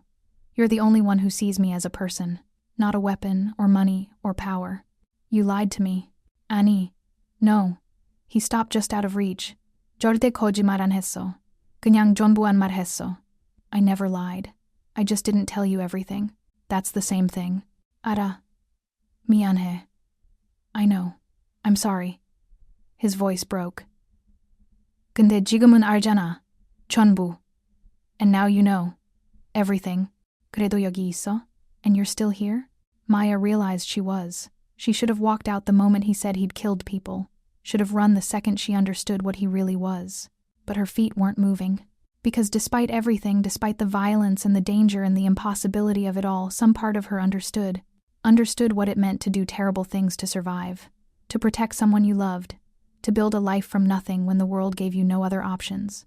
Her father had done something similar. Borrowed from dangerous people. Made deals with the wrong men. All to take care of her. Was Minjun so different? Musin sengake? What are you thinking? Minjun asked quietly. Ne abaji sengak. Thinking about my father. Maya met his eyes. He made bad choices too. Desperate choices. To take care of me. That's different. Is it? She moved closer. You said you did this for Minji. To feed her, protect her, give her a better life. My father did the same for me. The methods were different. But the reason, it's not the same. Minjun's voice was firm. Your father made mistakes. I made choices. Did you? Maya asked. Or did the world make them for you? A 15-year-old kid with a little sister to protect and no good options? Minjun stared at her. No. You narbyono ha는 거야? Are you defending me? Ani. No. Maya shook her head. I'm trying to understand you. Where? Why? Because I love you. The words came out raw. Honest. And that scares me more than anything you've told me tonight. Minjun closed the distance between them, his hands coming up to frame her face. 무서워도 돼. It's okay to be scared. Are you scared? 항상. Always. His thumbs brushed her cheeks. 너 때문에. 너 다칠까봐. 내 세계 때문에. Because of you. That you'll get hurt. Because of my world. Then why keep me in it? 왜냐면. Because he pressed his forehead to hers. 이기적이니까. 눈 놓고 싶지 않아. I'm selfish. I don't want to let you go. What if I want to go? Minjun pulled back, his eyes searching hers. 그럼. Then he swallowed hard. 보내줄게. 돈 줄게. 빚 갚아줄게. 안전하게 해줄게. 그리고 다시는 연락 안 할게. I'll let you go. Give you money, pay your debt, keep you safe, and never contact you again. That easy? 아니. No. His voice was rough. 절대 쉽지 않아. 근데 너 원하면 할게. Never easy. But if you want it, I'll do it. Maya looked at him. This dangerous, impossible man who was offering her freedom. Real freedom. No debt, no struggle, just a clean break and a fresh start. She should take it. Should walk away while she still could. But her mouth said something else entirely. Naanga. I'm not going. Minjun went absolutely still. Mo? What? Anga. I'm not going. Maya's hands came up to cover his where they still framed her face. Stupid, right? Crazy? Michin Goya. You're insane. I know. 위험해. It's dangerous. I know. 나는, His voice broke. 나쁜 사람이야. 나쁜 일 했어. 계속할 거야. I'm a bad person. I've done bad things. I'll keep doing them. Then do them. Maya pulled him closer. But come home to me after. Let me see you. The real you. Not the version you show everyone else. Why? Because everyone deserves to be seen. She touched his face gently. Even people who've done terrible things. Minjun kissed her then. Desperate and tender and full of something that felt like salvation. When they finally broke apart, both breathing hard, he whispered against her lips. 조건있어. I have conditions. Monday? What? 여기 살아. Live here. 나랑. With me. Maya pulled back. That's. 나 혼자 못 놔둬. 안전하지 않아. I can't leave you alone. It's not safe. His hands tightened on her waist. 오늘 봤잖아. 너 때문에 나를 공격할 수 있어. You saw today. They can attack me through you. I don't want to be a burden. 부담 아니야. 필요한 거야. You're not a burden. You're necessary. He pulled her to the windows, pointed to the building across the river. 저기 봐. 공비 있어. 24시간. 안전한 엘리베이터. 내 사람들 항상 근처에 있어. See that? Security. 24 hours. Secure elevator. My people always nearby. That's not a home. That's a prison. 아니야. 보호야. No, it's protection. His voice was fierce. No 잃고 싶지 않아. 다시는. I don't want to lose you. Not again. Maya looked at the fear in his eyes. Real, visceral fear. The kind that came from nearly losing something irreplaceable. 어떻게 해야 돼? How would it work? 내가 돈 내. I pay. Before she could protest. 월세로. 너는 계속 일해. 번역. 독립적으로 있어. 근데 안전하게. As rent. You keep working. Translating. Stay independent. But safe. And us? 우리는. He touched her face. 천천히. 내 속도로. 근데 같이. Slowly. At your pace. But together. Maya should have said no. Should have maintained boundaries. Should have been smart. But she'd stopped being smart the moment she fell in love with a criminal. Arasa. Okay. Relief crashed across Minjun's face. He pulled her close. Buried his face in her neck. 고마워. 고마워. Thank you. Thank you. They stood like that for a long time, holding each other while Seoul glittered below. Finally, Minjun pulled back. 배고파? Are you hungry? Yes. 요리할게. I'll cook. Maya blinked. You cook? 놀랐어? Surprised? He smiled. 미진이 키웠잖아. 요리 배워야 해서. I raised Minji. Had to learn to cook. He led her to the kitchen, sleek, modern, barely used looking, and proceeded to pull out ingredients with practiced efficiency. Maya watched him work. Watched his hands, the same hands that had killed people, chop vegetables with precise movements. Watched him season meat with the focus he gave everything. Watched him transform into something domestic and unexpectedly normal. Momandara, what are you making? 김치찌개. 미진이 제일 좋아하는 거. 김치찌개. Minji's favorite. She knows you cook? 이거만 안 알아. Yes. She just doesn't know. He gestured vaguely. 다른 것들. The other things. When can I meet her? Minjun's knife stilled. 만나고 싶어? You want to meet her? 중요한 사람이잖아. 당신한테. Yes. She's important. To you. 너도 중요해. You're important too. 그럼 소개해야지. Then you should introduce us. Minjun was quiet for a moment. Then, 무서워. I'm scared. Of what? 너희 둘 만나면. If you two meet. He set down the knife. 더 진짜가 돼. 우리. It becomes more real. Us. And that's bad? 아니, 좋아. No, good. He turned to face her. 너무 좋아서 무서워. So good it's scary. Maya moved to him, wrapped her arms around his waist from behind, felt him relax into her touch. 천천히, slowly, she reminded him. 우리 시간에, our time. 천천히, he agreed. They ate dinner together at his dining table, a massive thing that looked like it had never been used. The kimchi jjigae was perfect, spicy and comforting and tasting like home. 미진이 이거 먹으면 뭐라고 해? What does Minji say when she eats this? Maya asked. Minjun smiled, real and warm. Oppa 최고. Oppa's the best. 맞아. That's right, Maya said softly. You are. His eyes found hers across the table. Held them. No, 때문이야. Because of you.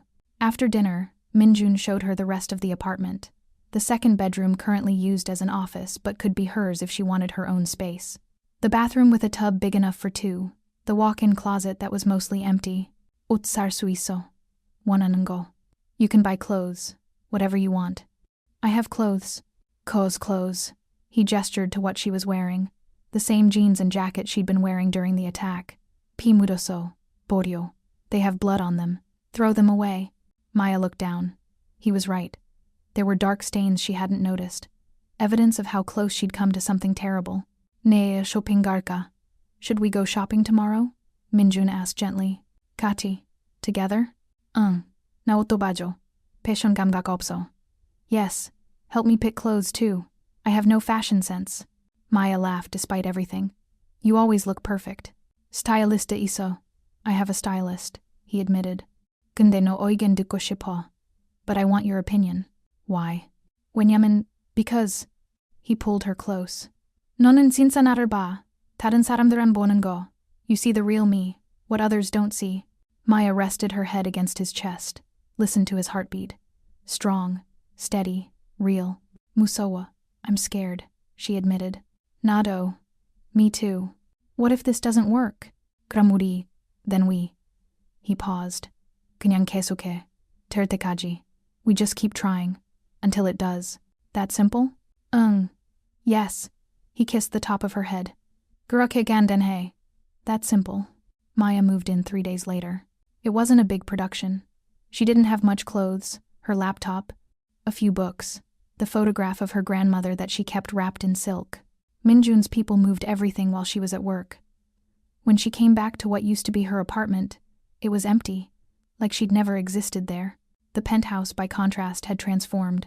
Her books on the shelves, her clothes in the closet, her grandmother's photograph on the nightstand beside the bed they would share. Maya stood in the doorway, staring at it. King-sized, expensive sheets, an intimacy she wasn't sure she was ready for. Daro de. You can sleep separately. Minjun appeared behind her. Nega, I can. 다른 방 쓸게. I'll use the other room. No. Maya turned to face him. 같이 자고 싶어. I want to sleep together. 확실해? Are you sure? 아니, no. She laughed shakily. 근데 하고 싶어. But I want to. That night, they lay in bed together for the first time. Not having sex, though the tension was there, humming between them, just holding each other, learning the shape of each other's bodies in the darkness. Maya? Maya? Yes? 고마워. Thank you. 뭐가? For what? 머무는 거. For staying. His arms tightened around her. 선택해준 거. 나를. For choosing me. Maya turned in his arms, found his lips in the darkness, kissed him soft and slow. 나도 고마워. Thank you too. 뭐가? For what? 날봐 줘서. For seeing me. She touched his face. 진짜 나를. The real me. They fell asleep, tangled together. Safe. Seen. Home. The next morning, Maya woke to an empty bed and the smell of coffee. She found Minjun in the kitchen, wearing sweatpants and nothing else, cooking breakfast while talking on the phone in rapid Korean. 아니, 그건데. 다시 해. No, that won't work. Do it again. He paused, noticed Maya. His expression softened. 나중에 다시 전화할게. I'll call back later. He hung up, moved to her, kissed her good morning like it was the most natural thing in the world. 잘 잤어? Did you sleep well? Yes. Maya wrapped her arms around his waist. You? 가장 잘 잤어. 오래간만에. Best I've slept in a long time. They ate breakfast together Western style, eggs and toast and coffee while Minjun explained his schedule for the day. Meetings. All morning. Business he didn't specify what kind, and Maya didn't ask. 같이 가고 싶어? Do you want to come? He asked suddenly. Maya looked up, surprised. Mo? What? 회. The meetings. No, you. He hesitated. 내 세계 보고 싶다고 했잖아. 진짜. You said you wanted to see my world. The real one. You want me to come to your business meetings? 근데 yes. But his expression turned serious. 무서울 수도 있어. 안 좋은 것 볼 수도 있어. It might be scary. You might see bad things. Like what? 사람들. 나한테 무서워하는 것. 나한테 복종하는 것. People. Being afraid of me. Obeying me. His jaw tightened. 나를. Me being 다른 사람. A different person. Maya understood.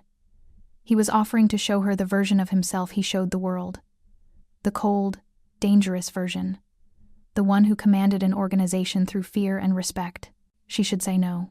Should maintain some distance from that part of his life. But she'd promised to see all of him. 가고 싶어? I want to go. Minjun studied her face. 확실해? Are you sure? 아니, no. 근데 가고 싶어. But I want to. He smiled, kissed her forehead. 알았어. Okay. An hour later, they were in his car, the black sedan with the driver who never spoke, heading toward a building in Yoido. Minjun had transformed. Gone were the sweatpants and soft morning warmth. Now he wore a charcoal suit that looked like it cost a fortune, his hair styled back, his expression neutral and controlled. He looked like a stranger. Maya must have made a sound because Minjun's hand found hers, squeezed gently. 무서워? Scared? 조금. A little. 나도. Me too. He admitted quietly. 너한테 이 모습 보여주는 거. Showing you this side. Why? 왜냐면. Because he looked at their joined hands. 싫어할까봐. You might hate it. Won't know until I see it. That's what I'm afraid of. The building was nondescript, office tower like dozens of others in the financial district. But the security was different, subtly intense. Men in suits who carried themselves like soldiers.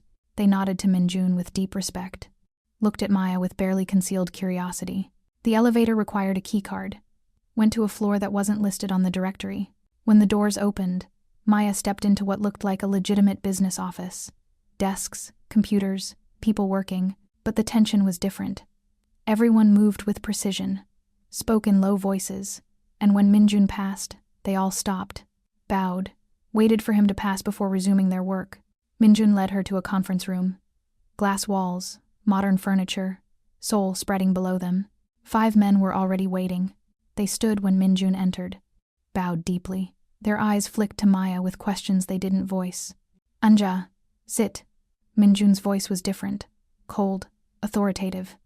He gestured to a chair slightly apart from the table. Maya, Yogi. Maya, here. She sat, feeling like an intruder, a witness to something she wasn't supposed to see. The meeting began. They spoke in Korean, rapid, technical, using terminology Maya recognized from her translation work. Business, import, export, shipping schedules. But underneath, she heard the real conversation. Territory, protection, money owed, threats made and received. These men, they weren't afraid of Minjun, but they respected him absolutely. When he spoke, they listened. When he gave orders, they obeyed without question. And Maya realized, this was power. Real power. Not money or violence, though those were tools, but the ability to command loyalty through force of will and strategic thinking. Minjun was brilliant at it. He saw patterns others missed, asked questions that exposed problems before they became crises, made decisions quickly and confidently. And when one of the men tried to lie about numbers that didn't add up, about a shipment that had mysteriously disappeared, Minjun's voice dropped to something arctic. Dashi maraba, say that again. The man paled. Hyungnim, 저는, Hyungnim, 거짓말 하지마. Don't lie to me. Minjun leaned forward slightly. 한 번만 더 거짓말하면, 너 나가. One more lie, and you're out. 나가는 게 out means, Arjana. You know what it means. The threat was clear. Out didn't mean fired. It meant expelled. From the organization, from protection, from the careful network that kept people safe in their world. The man confessed. Embezzling. Not much, but enough to notice. Minjun listened without expression. Then, 돈 갚아. 한 달 안에. 이자 붙여서. Pay it back. Within a month. With interest. 형님, 그리고 내려가. And you're demoted. Minjun's voice was final. 증명해봐. 다시 믿을 수 있다고. Prove to me you can be trusted again. The man bowed so low his forehead nearly touched the table. 감사합니다, 형님. Thank you, 형님. The meeting continued, but Maya couldn't focus. She'd just watched Minjun, her Minjun, who cooked breakfast and held her gently and smiled like sunrise reduce a grown man to trembling gratitude for mercy. This was who he was. When the meeting finally ended, the men filed out, each bowing to Minjun, each glancing at Maya with undisguised curiosity. Finally, they were alone. Minjun turned to her, and his expression was carefully neutral, waiting for judgment. Mo Sengake? What are you thinking? Maya stood, moved to the window. Seoul stretched below them. 8 million people. How many of them knew what happened in rooms like this? How many participated in this invisible economy of power and fear? That was, she struggled for words, intense. Musawasa? Were you scared? Of you? Maya turned to face him. No. Minjun's eyebrows rose. No? 무서웠어. 상황이. Scared of the situation. She moved closer. 근데 너는 아니야. But not of you. 왜? Why? 왜냐면. Because Maya took his hand. 공평했어. 잔인하지 않았어. 기회 줬어. You were fair. Not cruel. You gave him a chance. 죽을 수도 있었어. I could have killed him. 근데 안 했어. But you didn't. 왜냐면 너 봤어. Because you were watching. 아니, no. Maya met his eyes. 왜냐면 안 그래도 돼서. 더 좋은 방법 있어서.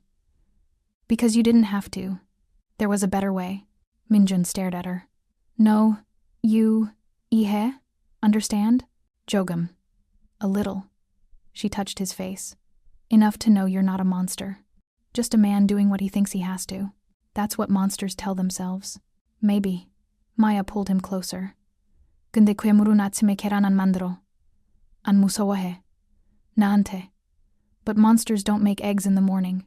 Don't get scared. About me. Minjun's arms came around her. Tight. Desperate. 사랑해.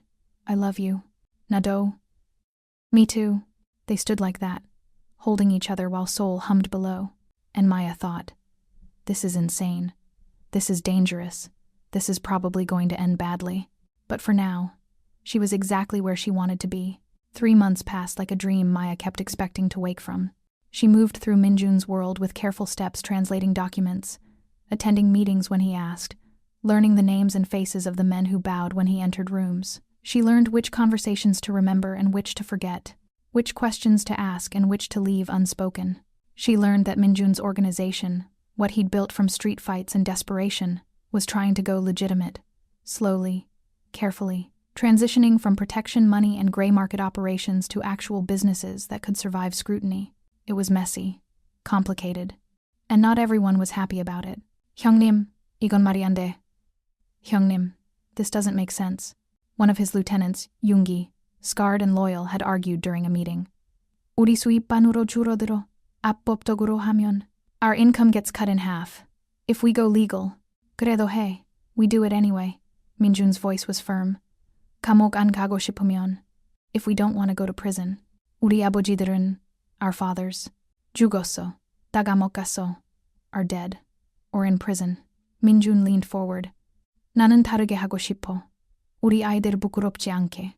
I want to do it differently, so our children aren't ashamed. Maya had watched this play out repeatedly. Old guard resisting. Young members uncertain. Minjun pushing forward with steady determination toward something cleaner. It was working. Slowly. But it was working. And then Minji came home. Maya had been living with Minjun for 2 months when he told her. They were having breakfast, their routine now, the one piece of normalcy in their complicated life, when he set down his coffee with careful precision. Mijini ebon chua. Minji's coming this week. Maya looked up from her toast. Pariesa? From Paris? Bangagia. Handar. Yes. Break. For a month. He wasn't meeting her eyes. No. You 만나고 싶어? Do you want to meet her? 당연히. Of course. 근데. But Minjun's hands clenched around his mug.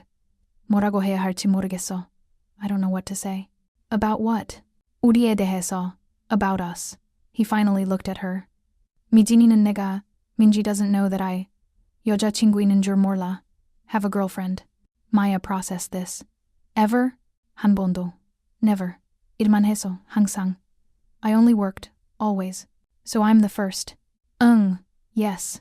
Something vulnerable entered his expression. 유일한. The only one. Maya reached across the table, took his hand. 무서워? Are you scared? 죽겠어. Terrified. He admitted. 매진이 의견. Minji's opinion.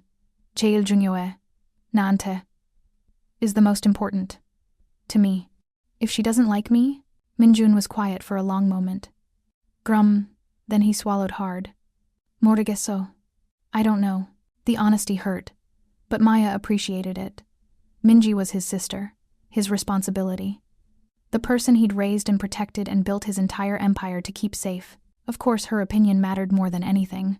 알았어. Okay. Maya squeezed his hand. 최선 다할게. I'll do my best. 그게 문제야. That's the problem. Minjun's laugh was shaky. 너 너무 완벽해. 미진이 안 좋아할 이유 없어.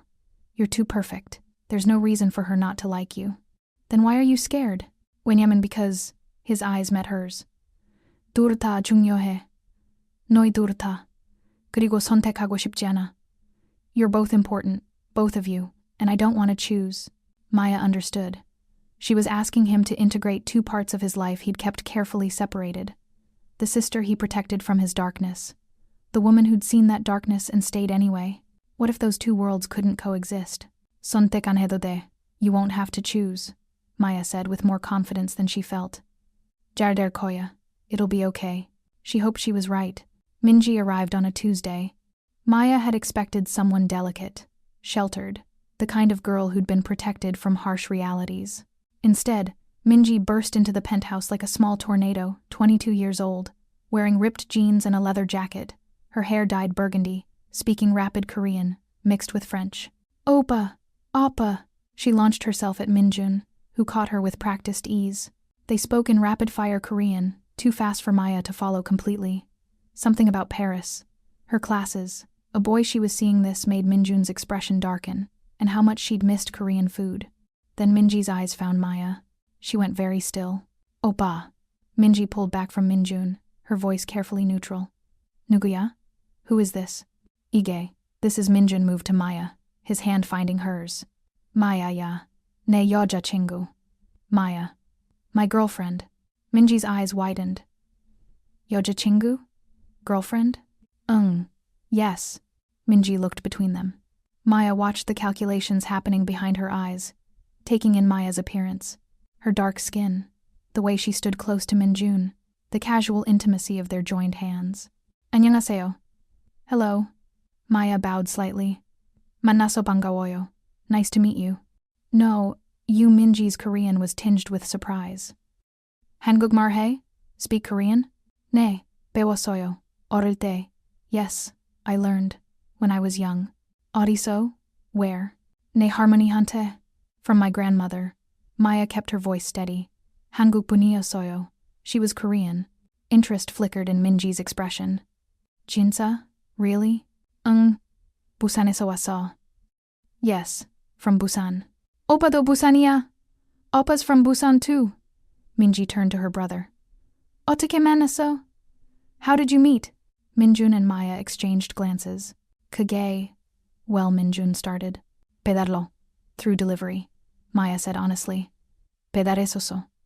음식. 오빠 레스토랑에. I did delivery. Food. To Oppa's restaurant.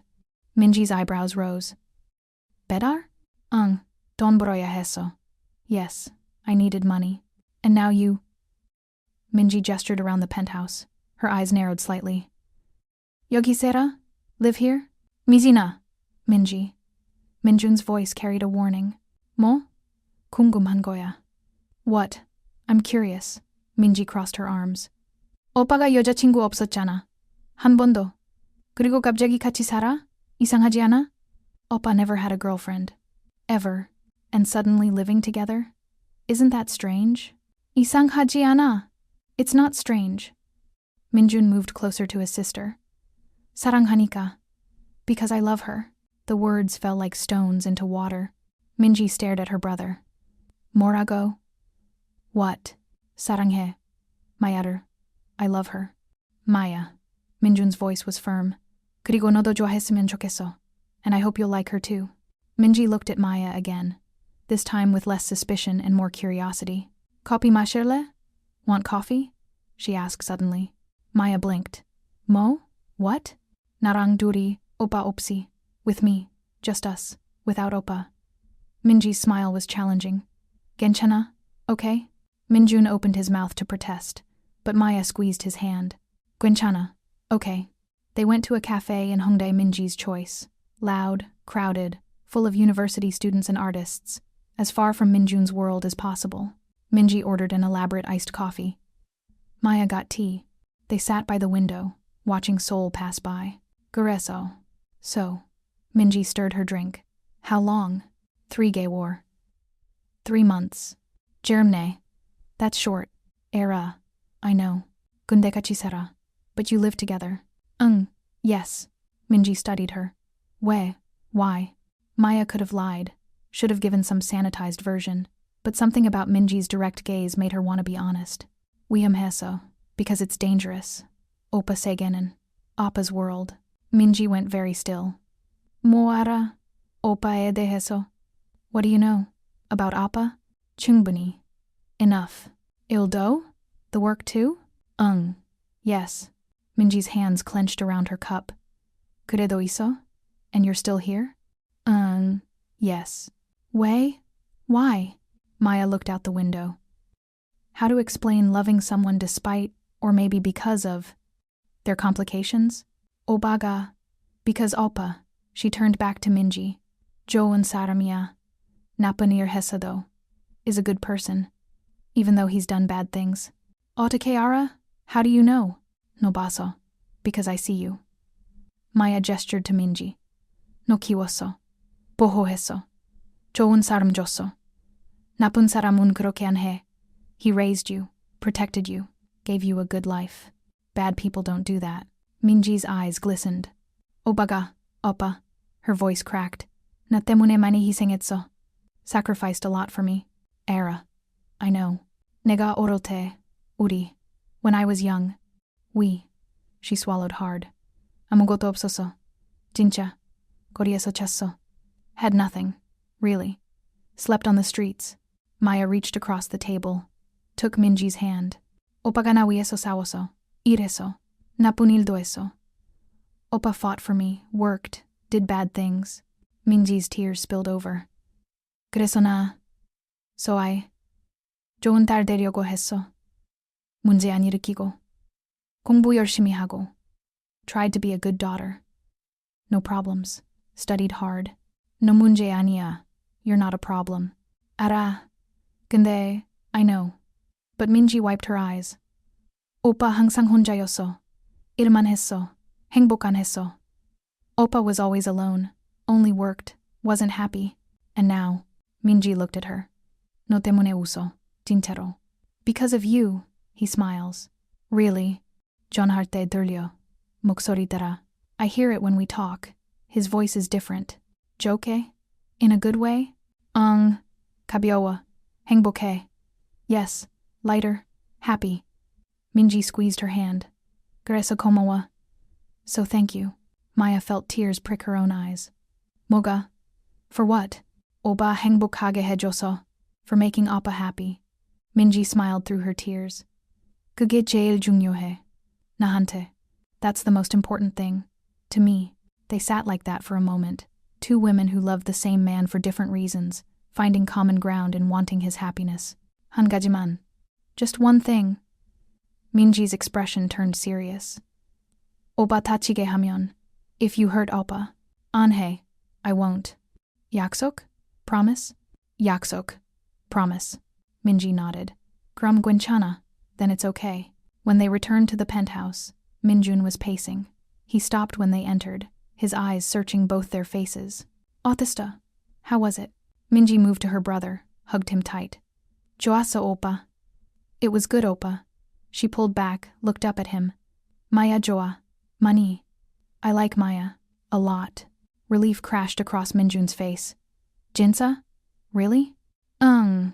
예쁘고 똑똑하고 착해. Yes, pretty, smart, kind. Minji grinned. 오빠 자격 없어. 사실. You don't deserve her, actually. 알아. I know. Minjun pulled Maya close, kissed her temple. 매일 생각해. I think about it every day. They spent the evening together, the three of them. Cooking dinner, telling stories, laughing. Minji shared stories about Paris.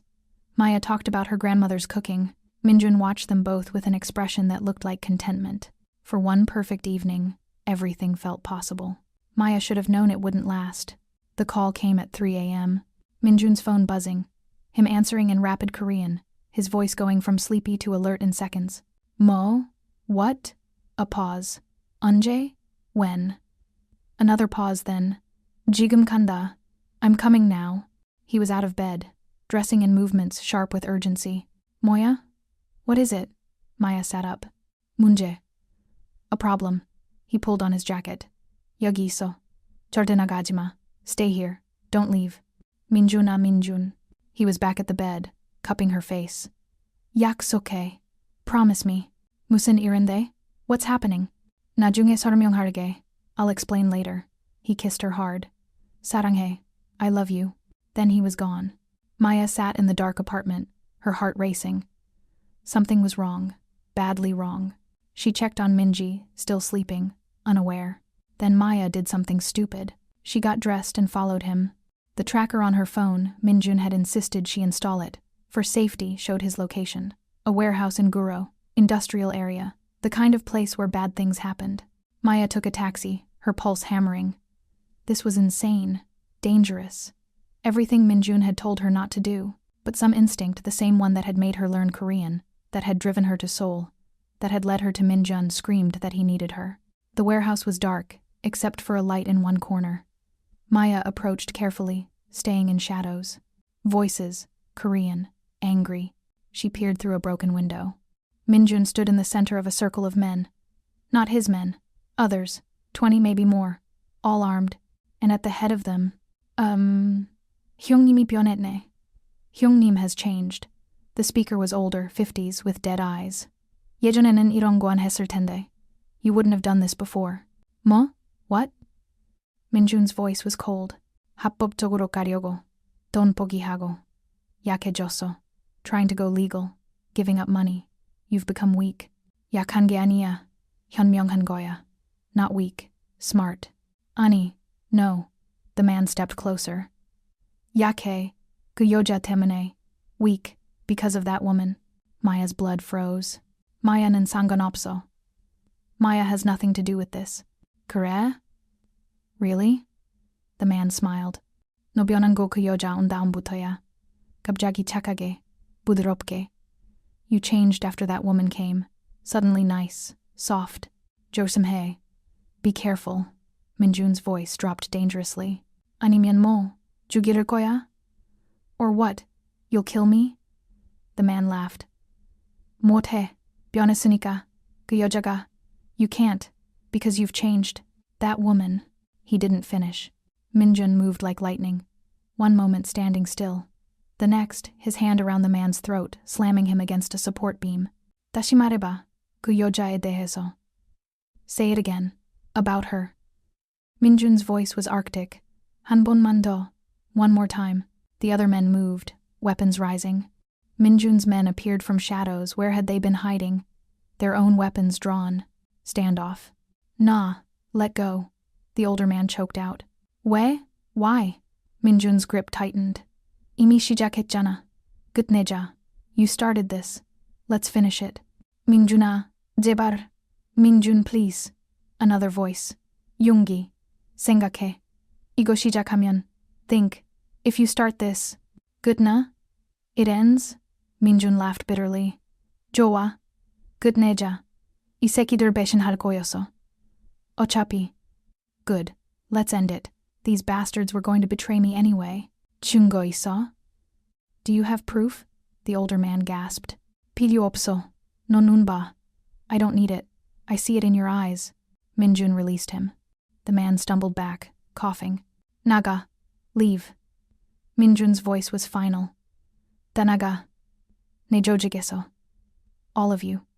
From my organization. 우린. We. 나갔어. 지금부터. You're out. As of now. He turned to Yoongi. 명단 만들어. 누가 같이 갔는지. Make a list. Who went with them? 형님. 형님. Hey. Do it. The warehouse erupted in chaos. Shouting. Threats. Weapons raised. And Maya, watching from the window, saw something that made her heart stop. One of the men, young, desperate-looking, was circling around, getting behind Minjun, raising his gun, aiming. Maya didn't think. She grabbed the metal pipe lying by the window, smashed the glass, screamed, Minjuna! Minjun! He turned, saw her, saw the gun, moved. The shot went wide, hitting the ceiling.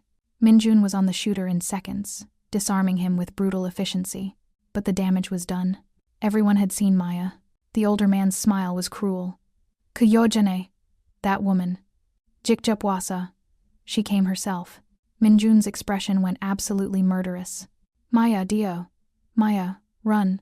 But it was too late. 3 men were already moving toward her. Maya ran anyway. Into the warehouse. Stupid. So stupid. But running outside meant being caught in the open. She heard Minjun roar her name, heard gunshots, heard chaos exploding behind her. She ran through corridors of stacked crates, her breath sobbing in her chest. Footsteps behind her, getting closer. She turned a corner and ran straight into Yoongi. He grabbed her arm. 이쪽. This way. Mo. What? 믿어. Barley. Trust me. Quickly. He pulled her through a side door, into darkness, put a finger to his lips. Footsteps passed, voices shouting. When it was quiet, Yoongi whispered, 왜 왔어? 미친 거야. Why did you come? Are you crazy? Minjun. 괜찮아. 근데 너 is fine. But you. He shook his head. 형님 죽일 뻔했어. 걱정해서. You almost killed 형님. From worry. 미안해. I'm sorry. 나중에 사과해. Apologize later. 지금은 살아야 돼. Right now we need to survive. He led her through the warehouse, staying in shadows. They were almost to an exit when Kogi, there, the older man, with 5 others, all armed. Yoongi pushed Maya behind him. 건드리지 마. Don't touch her. 아니면, or what? 형님이 너희 다 죽일 거야. 형님 will kill all of you. 형님? The man laughed. 너 형님, 이제 강민준 아니야. 그 여자 남자친구야. 약해. Your 형님 isn't 강민준 anymore. He's that woman's boyfriend. Weak. Turleso. You're wrong. A new voice. Minjun stepped from the shadows. Blood on his face, his suit torn. But his eyes were absolutely feral. 나 약해졌다고 했지? You said I became weak? He moved forward slowly. Test 해볼까? Should we test that? The men raised their weapons. Minjun smiled. Saba, shoot. They hesitated. 못해? 왜? Can't? Why? Minjun spread his arms. 약하다고 했잖아. You said I was weak. Minjun Yoongi warned. 됐어. It's fine. Minjun's eyes never left the older man. 설명할게. 마지막으로. I'll explain. One last time. 나 변했어. 맞아. I changed. True. 예전보다 부드러워졌어. 덜 잔인해졌어. I became softer. Less cruel. He took a step forward. 근데 그거 약한 거 아니야. But that's not weakness. Another step. 그건 선택이야. 더 나은 사람 되기로 한 선택. It's a choice. To become a better person. Another. 근데 너희가 그 여자 건드리면. But if you touch her. He was directly in front of them now. Close enough to touch. 선택 안 해. 이해해? I don't choose. Understand? The older man's gun trembled. 쏴, Minjun said softly. 쏴봐. 그리고 무슨 일 일어나는지 봐. Shoot. And see what happens. The man couldn't do it. Minjun took the gun from his hand gently. Almost kindly. Then he turned to his men. More had appeared, surrounding the rebels. 내보내. Let them out. 전부. All of them. 형님. 내보내. Let them out. His voice was final. 근데 기억시켜. But make them remember. 다시는 내 사람 건드리면 어떻게 되는지. What happens if they ever touch my people again? Yoongi nodded. Moved to execute the order. Minjun turned to Maya. Crossed the distance between them. Pulled her into his arms. 괜찮아? Are you okay? 미안해. 따라와서. Yes. Sorry. I followed. 나중에. Later. He kissed her hard. 지금은 집 가자. Right now let's go home. They left the warehouse together. Behind them, Maya heard sounds she didn't want to identify. Reminders being delivered. In the car, Minjun held her hand so tight it almost hurt. 다시는. Never again. 절대 다시는 그렇게 위험한 곳 가지 마. Never go somewhere that dangerous again. 너 구하려고. I was trying to save you. 나 괜찮아. 항상 괜찮아. I'm fine. I'm always fine. He turned to face her. 근데 너. But you. His voice broke. 너 잃으면 나. If I lose you, 아니로. You won't. Maya touched his face. 여기 있어. 항상. I'm here. Always. He kissed her. Desperate. Grateful. Alive. Epilogue. 6 months later, Maya stood in the kitchen of their penthouse, teaching Minji how to make her grandmother's kimchi recipe. 이렇게? Like this? Minji asked, mixing the paste. 좀 더 넣어. 고춧가루. More. Red pepper. Maya demonstrated. 할머니는 매운 거 좋아하셨어. Grandmother liked it spicy. Minjun appeared in the doorway, watching them with an expression that looked like contentment. 뭐 해? What are you doing?